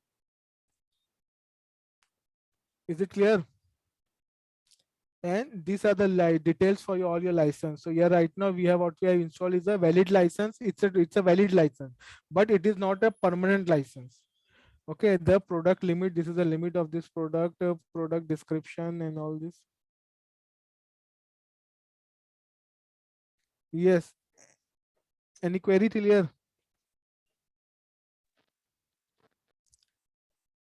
We have to apply the license only on the system DB, right? So Yes, it will yes, get only in the automatically system. get reflected in tenant DB also. Yes, yes. If you right click over here, if you go into properties for your tenant DB, you will okay, here you see you don't find the option over here to install your license key. Can you see? Can you see over here? You don't get the option here to apply, install the license key or delete your license key. You can only get it from your system DB. See system DB, right click properties, license. You can see both these buttons are enabled over here. Don't delete your license. If you delete your license, then you'll have to reinstall your database again. Okay. So this is now backup destination. Now you have to now instead And of yeah, right click. sorry, Yes. is there any limit for creating tenant database within single system DB license for the No, system DB license? I think we discussed this point last time also. I think see over here, set up flexible days, creating databases. This is the option over. This is the link over here. I think we discussed this point. No, no, but it's also been for that licensing part also, creating a For number that of. licensing part, I'm not clear from the licensing point of view. Okay, if I'm not clear, see from the licensing perspective, when you create the licensing, I think the license only depends on the memory size. It You have depends to on the RAM size there, right? yes, you have to provide the memory of your system. Okay, in case if your current memory is 256 GB, you have to provide 256 GB there. Okay, in case if you are expecting to increase the memory maybe after 3 months or 6 months to 512 GB, you can directly create a license for 512 GB, but that will be costlier than 256 GB.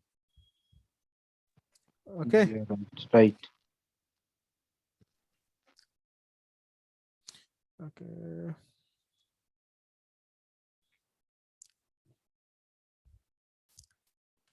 Okay, so we were into DB configuration. Now going for your backup configuration. Now coming back to your backup. So under system DB, you have to double click on this backup. This is your backup tab. You can say backup your option. Just double click on this one. So you will get a tab for the backup. So this is your backup for your system DB. Here you have three different tabs: overview, configuration, and backup catalog. So you have to go into the configuration tab. So in your backup, you have to go in the configuration tab. On the configuration tab, you have two options over here to configure your file destination. So see here, this is the destination for your data backup. Okay, if you see over here, this is the option for your file based data backup settings. This is for your data backup, and this is for your log backup settings. So any settings. So if you here you can change the path for your data backup. Here you can change the path for your data backup. So if you want to, so by default, if you trigger a backup, from your HANA Studio, the backup will go into this location. No, not from your HANA Studio. Even if you do it from anywhere else also, the backup will go into this default location because it has been configured by default in the system. USR, SAP, SID, HDB, instance number, backup, data. And if you take a log backup, it will go into by default into this location. /USR, SAP, SID, HDB, as instance number, backup, log. Okay, the path is same, only this last directory is changing, the data and the log directory. Okay, this is two configuration. Also you can change the backup interval. If you want to change the backup, see by default your HANA data in HANA database, it is by default configured to take a log backup every 15 minutes. After every 15 minutes, it takes a log backup, and after taking a log backup, it will dump the backup in this location. Okay, in no other databases you have this option. In any other database, you have to configure the log backup. Okay, you have to configure a log backup. You have to create scripts. You have to create scripts on the OS level. You have to configure backup softwares, for example, Net Backup, Networker, Veeam, and Commvault to take a regular log backup. But here, by default, it is configured to run every 15 minutes. You can change the configuration from here. You can make it also. You can change it from here for you can change it to minutes. You can change it to seconds. Not seconds. You can change it to days. I think you can change it to minutes and hours. Sorry, seconds, minutes, and hours. These are the three options you can change it to. So you can give the value in seconds, minutes, and hours. Okay, this the option, and also you have an option over here to enable automatic log backup. If you disable this option, if you uncheck this box over here, your automatic log backup will be disabled. Once it is disabled, then this doesn't make any sense for backup interval. If there will be no automatic backup, then what is the meaning to define the interval? So this is of no value over here. So I'm not saving it here. I will just cancel this. There's an option over here to maybe, I think, let me refresh it. So once I refresh it, so all the default values loaded over here. So yeah, we clear for these points over here for the database backup related configuration. The default destination for data backup, default destination for log backup, backup interval, and your automatic log backup. It is recommended that we don't have to take backup of the log. See, now what happens? See, you have a HANA database has its own log segments. Okay. Now what HANA database has done is that they have scheduled an automatic log backup every 15 minutes by default. You can change the setting. So every 15 minutes it will back up from your location, and it will dump it to your backup directory, the backup location for your this one log files. Is this clear? Yeah, it's clear. Okay, so now for example, if you are using a backup software, and you don't want to HANA database to take a backup from your local disk and dump it into another local disk. Okay, what you want is that the backup software will take the backup from your file system, local disk, and it will dump it to maybe something like it will dump it to a tape drive or something else. In that case, you can disable the automatic log backup, because in this case you don't want HANA database to take the automatic log backup, but you will be configuring it yourself. But we can configure that log backup to that particular location. We can also define that location in that HANA Studio. Yes, you can do. What you can do, for example, if you're using a third-party software, so what you can do, you can integrate that backup software with your HANA backups. Okay, and what you can do is here you can make a change over here. You can use something called as a backend. Can you see the top over here? Backend settings. You can enable backend software. This is called as a backup interrupt. So what happens? You can take backups from your backup software, but they will be using the native backup utility for taking the backup. Okay, Okay. so what will do when you schedule a backup from a third-party software, say Net Backup or Commvault, it will trigger the backup on your HANA database. The HANA database will take a backup with your native database utility, but it will not store it on the location of your local disk. The data will go to the location which is defined by your backup software. Okay, just please excuse me for 1 minute. Yeah.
Yes, yeah, sorry for the interruption.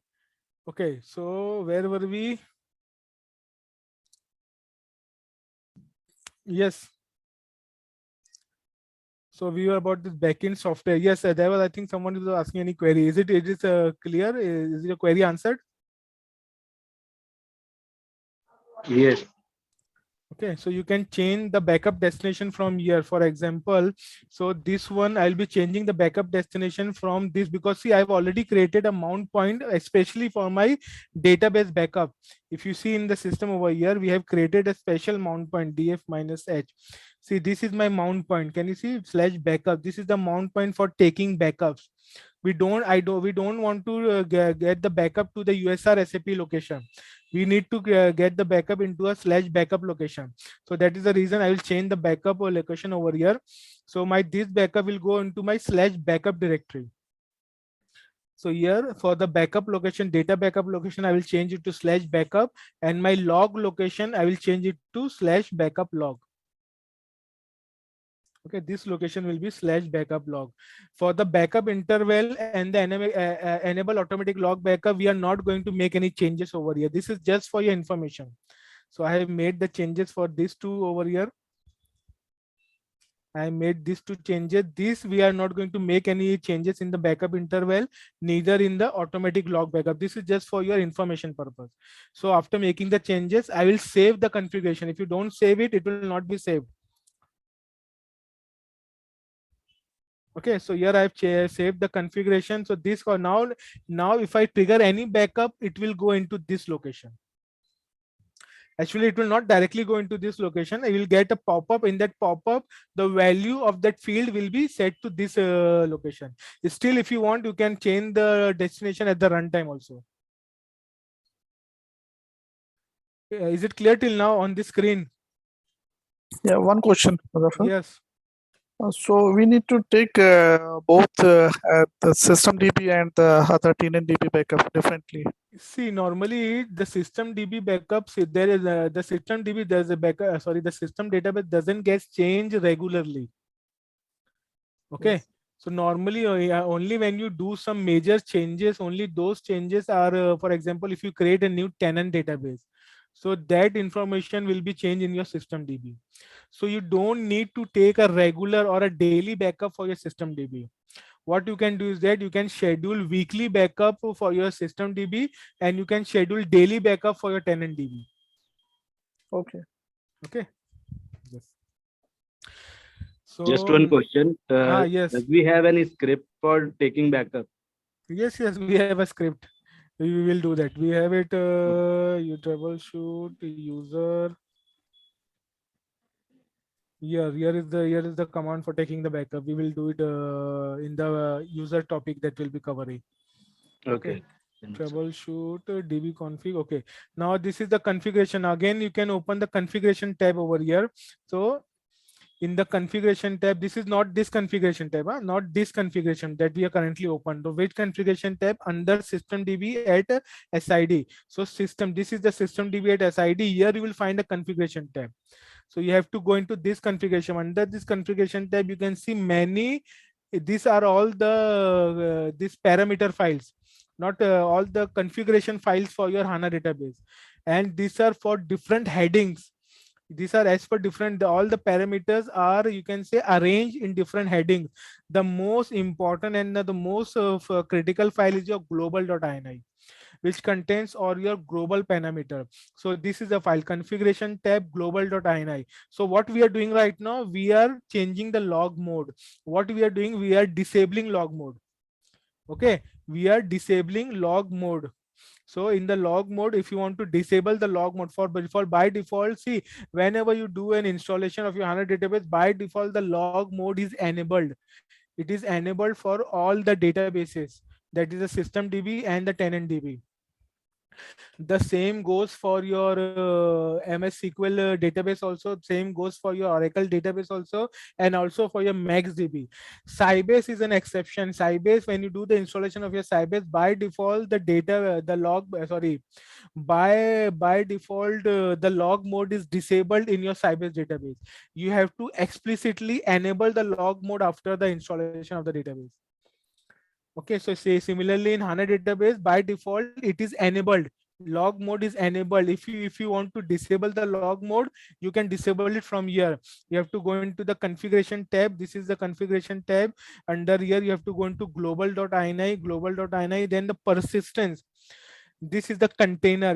This is the container. Okay, this is the container, persistence container. So this is the tab. This is the tab over here. This is the configuration tab over here. Okay, the configuration tab. This is the global.ini file. This is the file level. You can see the icon over here on the left side. This is the file level, and in the file there is a container. You can see the container with the square bracket, open and close square bracket. So it's a container. So you can see the container over here. inside this container persistence. So this is the container. Inside the container you will find all the parameters. So these are the different parameters for your within your container. Okay, if you can see, you can also find the parameter for your data backup and the data volume. This is the same parameter which we configured over here from our HANA Studio. If you remember, from our HANA Studio we configured these two parameters. See, slash backup and slash backup dot slash log. So these are the same two configuration parameters over here. You can also configure it from the parameter level. See, here it is slash backup. This is for your base path data backup. This is the base path for your data volumes.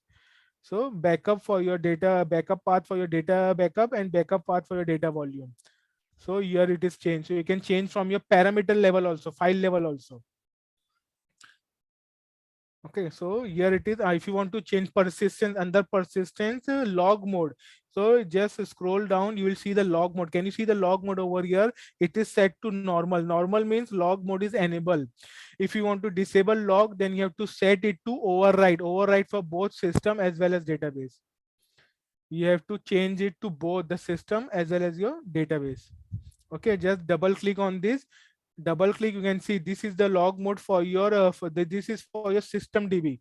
The above one, this is for your system DB, and the below one, this is for your tenant DB. This is the tenant DB for your SID, tenant database. So here, instead of normal, you can change it to override. Once you change it to override, your log mode will be disabled. Is it clear? So What we are is not log mode? Muzaffar? yes.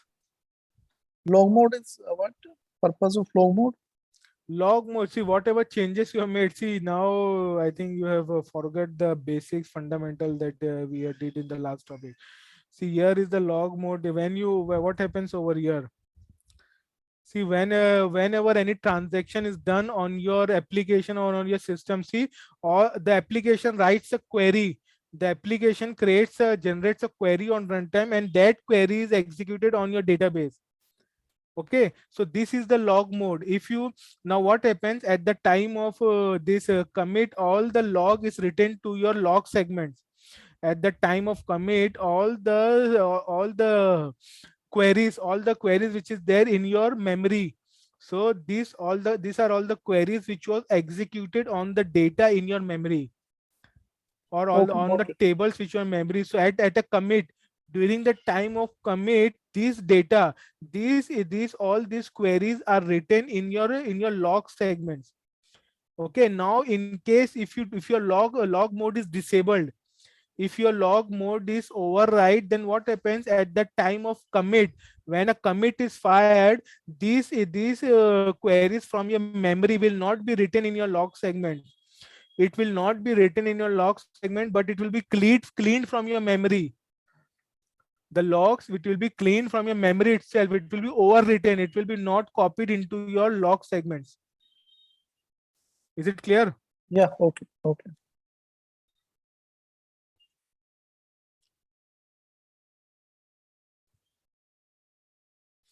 Okay, so here it is. This is your log mode. So if you make the log mode override, your logs will not be saved in your log segments on your file system. But this is a very critical in case if you have a critical system, then disabling the log mode will be very risky.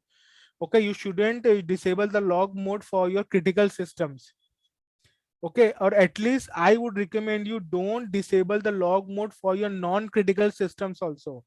What you can do is that for your non-critical systems, you can keep the logs for the last 24 hours, or say like 48 hours, maybe 1 day, 2 day, at least for up to like 1 day, minimum 1 day. Keep the logs from the last 1 day or up to the last, from the last backup. For example, every day you have a backup scheduled at every day midnight, 12 o'clock in the night. So I would recommend you to retain your logs at least till the next day, till 11 o'clock and 59 minutes, or at least for the whole 1 day, 24 hours. So in case if anything fails and you have to restore your backup, if you have to restore your database backup, for example, the database crashed at 12 o'clock in the afternoon, and you have the backup only till 12 o'clock in the midnight, that is before 12 hours. If you are going to restore your backup for your 12 hours midnight, then the difference of your the 12 hours data, it will, you cannot recover the 12 hours data because you don't have the backups for your logs. Do you get my point? Is it clear? Yes. Okay, so here it is. You can if you want, you can change the log mode to override. So here it is. So sorry, I'm not going to change it. So this is just for information. So I'm just marking it as not applicable. Okay. Now global allocation limit. What is the global allocation limit? Global allocation limit is your memory allocation. Okay, what is the memory allocation? For example, you can see the parameter under global.ini, under global.ini, under global.ini persistence. Under persistence, there is an option for memory manager. If you go down, you will find memory LM. HIJKL, no, not in persistent. It will directly under here memory manager. It's a container. It's not a parameter. Memory manager. So you can under the container you can see for the value global allocation limit. So it is in global A B C D E F G. Can you see global allocation limit? So what is the global allocation limit? Now if you see over here in this system, if you check in the overview, see if you check in the overview, this is my memory, this is the memory over here. So how much memory do I have in my system? How much memory do I have in my system? I have around 31.35 GB physical memory available. Out of this 31.35 GB, 28.2 GB, 28.2 GB of memory is allocated for my instance. Which instance? H4D instance. It is allocated for my H4D instance. Okay, 28 GB is allocated, which is almost say more than 90%. If you see the calculation over here, so 28.22 divided by 31.35 into 100. So 90% of my memory is allocated for my H4D instance. Now, in case if I want to install another instance on my VM, if I want to install another instance, another SID. So H4D is already there. If I want to install H4Q, now if I install H4Q, now that also it will take the default formula of 90% memory consumption allocation. So now if I start both the instance at the same time, H4D and H4Q, so there will be a fight for the memory. Both of the instances will fight for memory, and there are chances that one of the instance will crash. So what you need to do is that you need to change the memory allocation of your instance. For example, for my SID, for my H4D, I can change the memory allocation. Instead of 28.44, I will change it to something like say 16 GB. Okay, so how can I change it to 16 GB? You can change it from here in your configuration, in your global allocation limit. So here you can see, you can change it to, so here it is changing to 100 GB. Don't go for 100 GB. So what is the value for 16 GB? 16 into 1024, it is 16384. So let me copy it. So memory manager global allocation limit under system I will set the value as 16384. Can you see the value as 16384? So I'm setting the memory global allocation limit of SID of the instance H4D as 16 GB. Now click on save. Okay, can you see the parameter has been set over here? I can see the parameters reflecting over here. Now let me see the effect. Where does it affect now? Now come back in the overview. In the overview, if you see over here, again this is showing as your previous value 28 GB.22, and this is your physical memory 31.35. Now refresh this screen. Click on refresh. Once you refresh the screen, can you see the difference? Can you see the difference in both? The see, your physical memory will not change. Physical memory will be fixed only. But if you see the memory allocation limit for your instance over here, can you see it has changed to 16 GB? Now it means now your SID H4D will only consume up to maximum 16 GB in your VM. It will not go beyond 16 GB because you have set an global allocation limit. Is it clear? Yes, sir.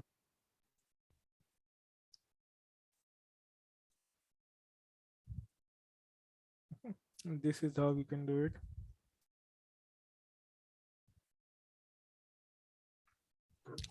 I'm sorry, can you go back to Yes. that screen? That Yes. memory terms are Yes. resident and Mhm. database resident and total resident. Can you explain this? Like Okay, where is it? the resident memory. Okay, 1 minute. Let me check. Let me go on to this host over here. Click on the more information.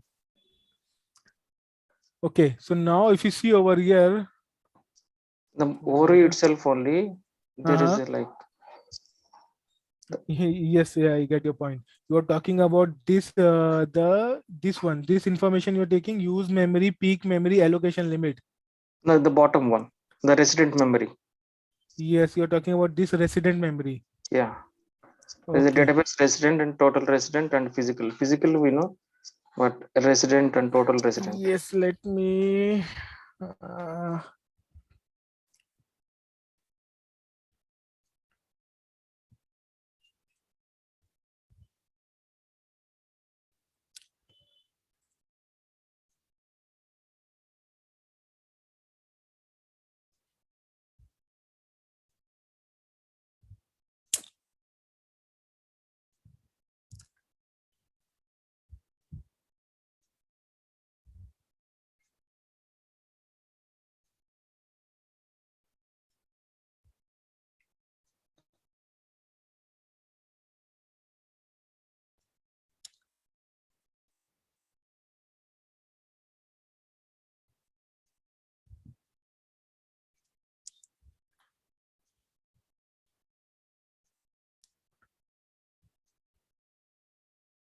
okay. So I think this is somewhere over here. Can you see? Yeah, So here it is. This is your resident memory. This is the physical memory. It's understood. It's common. What is the physical memory? This is the maximum level of your memory. Okay, for example, my VM has 32 GB memory. My VM, I created a VM with 32 GB memory. How can I see that? Come over here. See, this is my VM over here. This is my VM for my HANA database. If you see for this VM, if I go into the configuration of my VM has a memory capacity of say 32 GB. Can you see over here? correct. Yeah, This is my physical memory. Means 32 GB of memory is installed in my VM. I cannot go beyond that. So this is my physical memory, simple. Second is your allocation limit. Here comes your allocation limit. Allocation means limit means, see, maybe you might be having like say 256 GB memory in your VM, but you're not allotting all the memory available in your VM for your single instance, for one of the instance. So what you will do, you will set up an allocation limit.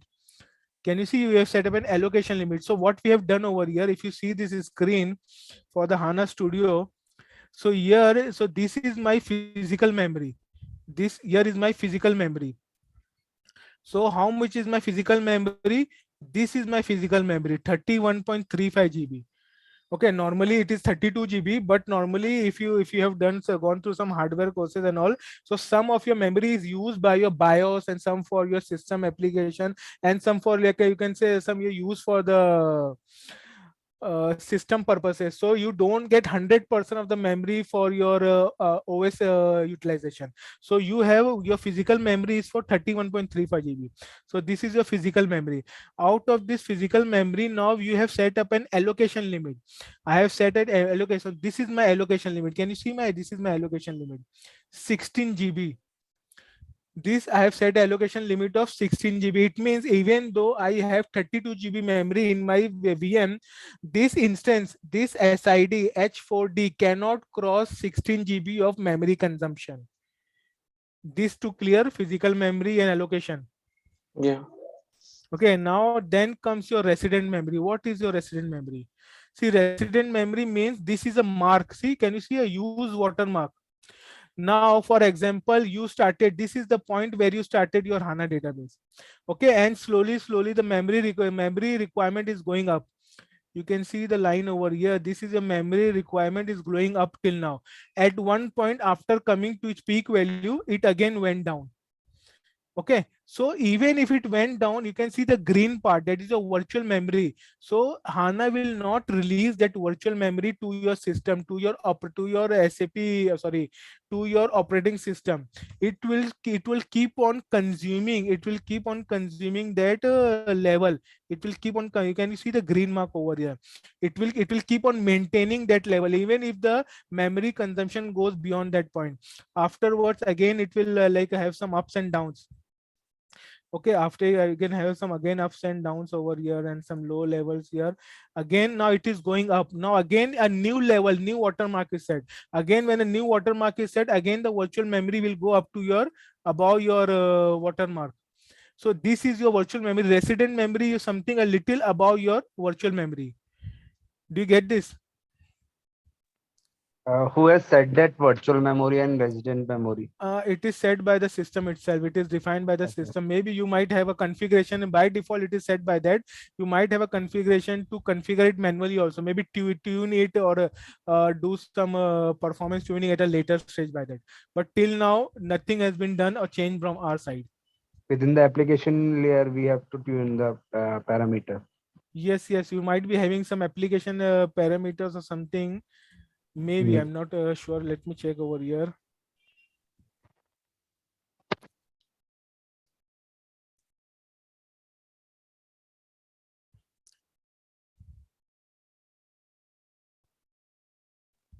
Muzaffar, these are the study material. Yes. So you'll be sharing this to us? No, this is for SAP official site. If I share this, if it gets leaked, then मेरी दुकान बंद हो जाएगी, sir. This is for that certification, I think, or something Yes, else. that is a SAP official course, TADM 55 and something. It's a 5 weeks course full time. Actually, I take this course also for my Atos, for Atos customers, clients, for Atos clients. Atos conduct this training, this SAP official training, and the fees is somewhere around say like 6 lakhs, not 6 lakh, maybe around like say 7 lakh or something for per participant. Okay, using the resident SAP HANA database. So It also costly. include that certification cost. Yes, it also includes, I think, 2 attempts or 3 attempts for the certification.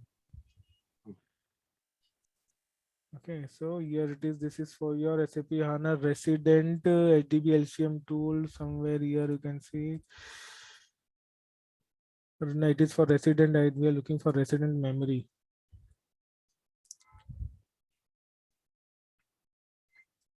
I think same thing it is given over here, and it will give virtual physical memory. This is a physical memory, this is a resident. So your operating system and other programs plus your SAP HANA program, whatever is consumed for both of them, that is called as your resident memory.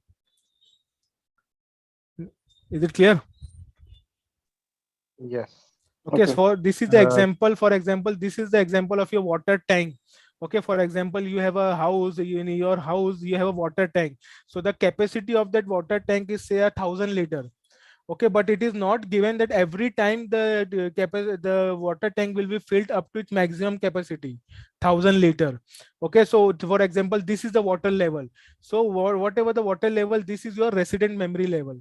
So it might keep on up and going. It might normally it might go up and down. So normally in our case, it will not go down. It will only go up. Is it clear? Yes. Yes. Yes. Okay.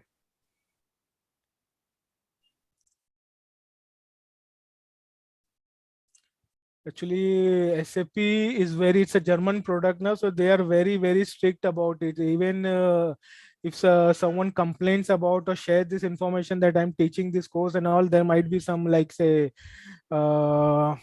legal action. They can take legal action against me because SAP is very strict about share their product and all. Oracle, any American product, there is no issue. You can teach Oracle anyhow. You can directly go and you can start teaching Oracle. You can download the software free of cost from by logging into oracle.com. But SAP, you don't get the software also. You don't. I cannot share the software also with anyone. Okay, this is because they are very strict about all of these things. Okay, so here it is. I think that was it. Any other queries and doubts? Regarding that, one more question, I'm sorry. Yes, Regarding yes. that backend configuration, Yeah. in real times, we are not sharing in the that local machine backup because of the criticality. So I don't get your point. What do you mean to say? see, actually, I want some information about this, a backup configuration in third part, See, using this. actually, when you talk about the backup configuration, there is a file for this. If you go in this over here, if you go Yeah, to backup backend. setting, Yeah. this is there is a file. Yes. It is Yes. not mentioned over here. But when you install the agent, for your backup software, okay, for example, your Commvault, maybe Net Backup, Veeam, and for this network, any of your backup software, if you install that backup agent, so there you will get a file, you will get a location of your backend file. In the backend file, you have to do the configuration as directed by your backup software. So it is not a general configuration. Okay, different backup softwares are configured differently. You have to go through the backup configuration guide for them. For example, if you go with a Commvault backend configuration, SAP HANA backend. Now, using in Azure also, like we can configure, right? This. Yes, So yeah. see, now when you say Azure, Azure also provides a backup platform. Azure also provides a backup service for taking backup. Yeah. Okay, and Azure also provides a backend agent for taking backup for your HANA database. So you don't have to install any of your backup software. You can directly, schedule, you can do the configuration over here. You can schedule the backend configuration, and you can directly run the backup from your HANA Studio. When you run the backup from your HANA Studio, so the backup, instead of it going to your local disk or anywhere, it will go to the location which is configured in your Azure. I think I have it here also. Let me check. Backup, Azure Machines Planning and Implementation, SAP HANA Infrastructure.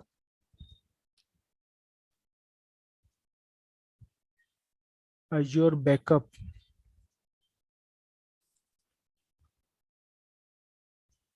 I had this, no problem. SAP Infrastructure Configuration, Azure Machine Installation of Azure HANA, Consideration Azure Machine DBMS Workload, Azure Virtual Machine, Persistent Data Backup, Azure Backup, Azure HANA Backup. Backup SAP HANA database in Azure VMs tutorial. I went through these links and I thought I had down. Backup SAP HANA database. There's an architecture diagram also. You'll find it's a very good and simple architecture diagram you can find for your how to backup your VMs on Azure, HANA VMs on Azure. About SAP here, I think this was which I was referring about, or maybe check this one. Okay, SAP HANA backup using Azure backup is not generally available. I think this is over here. So this is your Azure VM running HANA backup. This is your Azure VM over here. On the left hand side, this is your HANA VM. Okay, your HANA VM over here, and what you are doing is that you are just installing a plugin for HANA. Okay, and this is your HANA backup engine. This is your HANA native backup tool. Okay, so you will just install a HANA plugin, and once you install the HANA plugin, you have to schedule, you have to trigger the backup from your HANA native tool itself, and instead of going, it will go to the backup stream, will be passed on to your HANA Azure backup.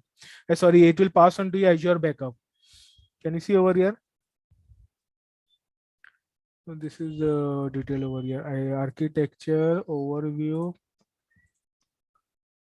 How does Azure backup work? This is your architecture. So this is all the details over here. So you're looking over here. Can you see your primary region? This is your VNet. This is your subnet. This is your VM. This is the OS disk. So this is your VM level.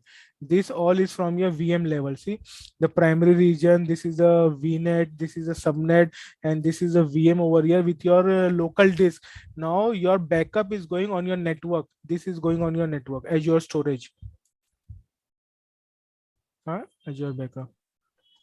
Yes, is it clear? Any queries? Can you do this in a practical session? Not like we cannot share this practical session. See, as of now, I have not tested it. The first point is that I have not tested it. Maybe first I have to test it for my own self. Let me test it and check if it is possible. Then I might, and I have to also check for the licensing. I don't think I will need any licensing on it. I need not to check required it. license. This See, one. you don't require license, but you will say it will be charges. See, in a cloud environment, there are no licenses. The best part is that there is no license. See, I created a VM. For my HANA database. I didn't need any license. Okay, the problem is that it will start getting billed. Once you create any service in HANA, once you create any service on the cloud, it will start getting billed. So you have to understand the billing structure. If I start create one agent, I start deploy it on my HANA VM, it starts taking backup. Now what will be that charges for that backup, that I need to understand. Okay, for this HANA plugin, the Azure storage, this one, the backup, the storage backup and everything, and also I need to understand what are the storage and what are the costing include for all this activity. Okay. Yeah, if possible, we can please plan let me this. check. Okay? Let me check for the this one costing and all. If it fits in my costing structure, then I may like check it. And if it is not possible in this batch, then maybe in the next and the future batches. See, all of you are there in the same group, for the HANA DBA group, so you will be continuing in that group. You see, and the next batches will be formed. I will be adding those students in the same group. So in the for the next batch which is formed, I will be sharing the meeting link, all the course materials, everything will be shared in the same group. You will also be a member of that group. So in case in the future, if I schedule any this one next batch, in that batch you can join that batch, you can attend that session, or if you don't have time, you will get the recording for it, and you can view the recording and you can get it. Okay. Okay. So Muzaffar, replication we are covering. Yes, we are covering it. Didn't you went through the catalog? I think I gave you the catalog. I think you went through it 2 or 3, 4 times. I think was yes. The see, catalog here is the catalog over here. See, whatever topics are mentioned over here will be taken. Any additional topic, I won't commit to it. Okay, so here if you see over here, this is your HANA system replication. This is your HANA high availability cluster. Then your HANA cockpit. So whatever topics are there mentioned over here, that will be taken care of. Okay. I was just looking at Excel sheet. So this Excel sheet is for your development system. This is not a complete Excel sheet. This is for H4D. The other Excel sheet, that is for your H4B, that is for production environment. So in the production environment, it will you cannot do replication on one node. So here you have to create 2 nodes. So here you will be creating 2 separate nodes, and then we'll be configuring the replication and the high availability on that. Okay, we will be doing it practically. Yes, we'll be doing that practically. See, actually, till now, this is the same. You can say, I don't mean to like say. I find all the students very inquisitive. Oh, sir, we want to learn this, we want to learn that, we have to do that. But you won't. You just I practical. What I've seen that after showing them everything practical, I don't see the same enthusiasm level in them after for doing the practical level. I show them how to do replication. I show how to do them HA clustering also. But you won't believe, only 2 or 3% of the students till now, that is maybe 2 or 3 students have done their complete practicals till now. Okay, only 2 or 3, not 2 or 3, maybe I think 2 students only I may have done. The rest of them, they just ask, sir, we want to do this, we want to learn this, but when the time comes for practical, nobody pays more attention to the practical sides. So I have created a VMs for you. See, last time I did the practical, we did the practical in the class itself, so that you get a kickstart. After that, nobody requested for the lab access. Nobody requested for getting the VMs. You can get the VM access. See, you have 40 hours of VM access. You can ask for the VM access. Even though you have done the installation, you can do the uninstallation. You can install the additional the existing instance that you installed, and you can reinstall it again for your practice purpose. Okay. We will be using it with Yes. replication and the multi-host. Yes, you will get the system for that. No issues about it. Okay. So I think for today, I think it is enough for the today's session. We'll call it conclude a session till now. Any doubts and queries till now?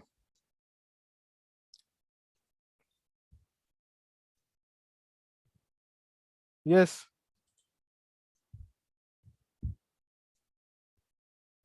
No.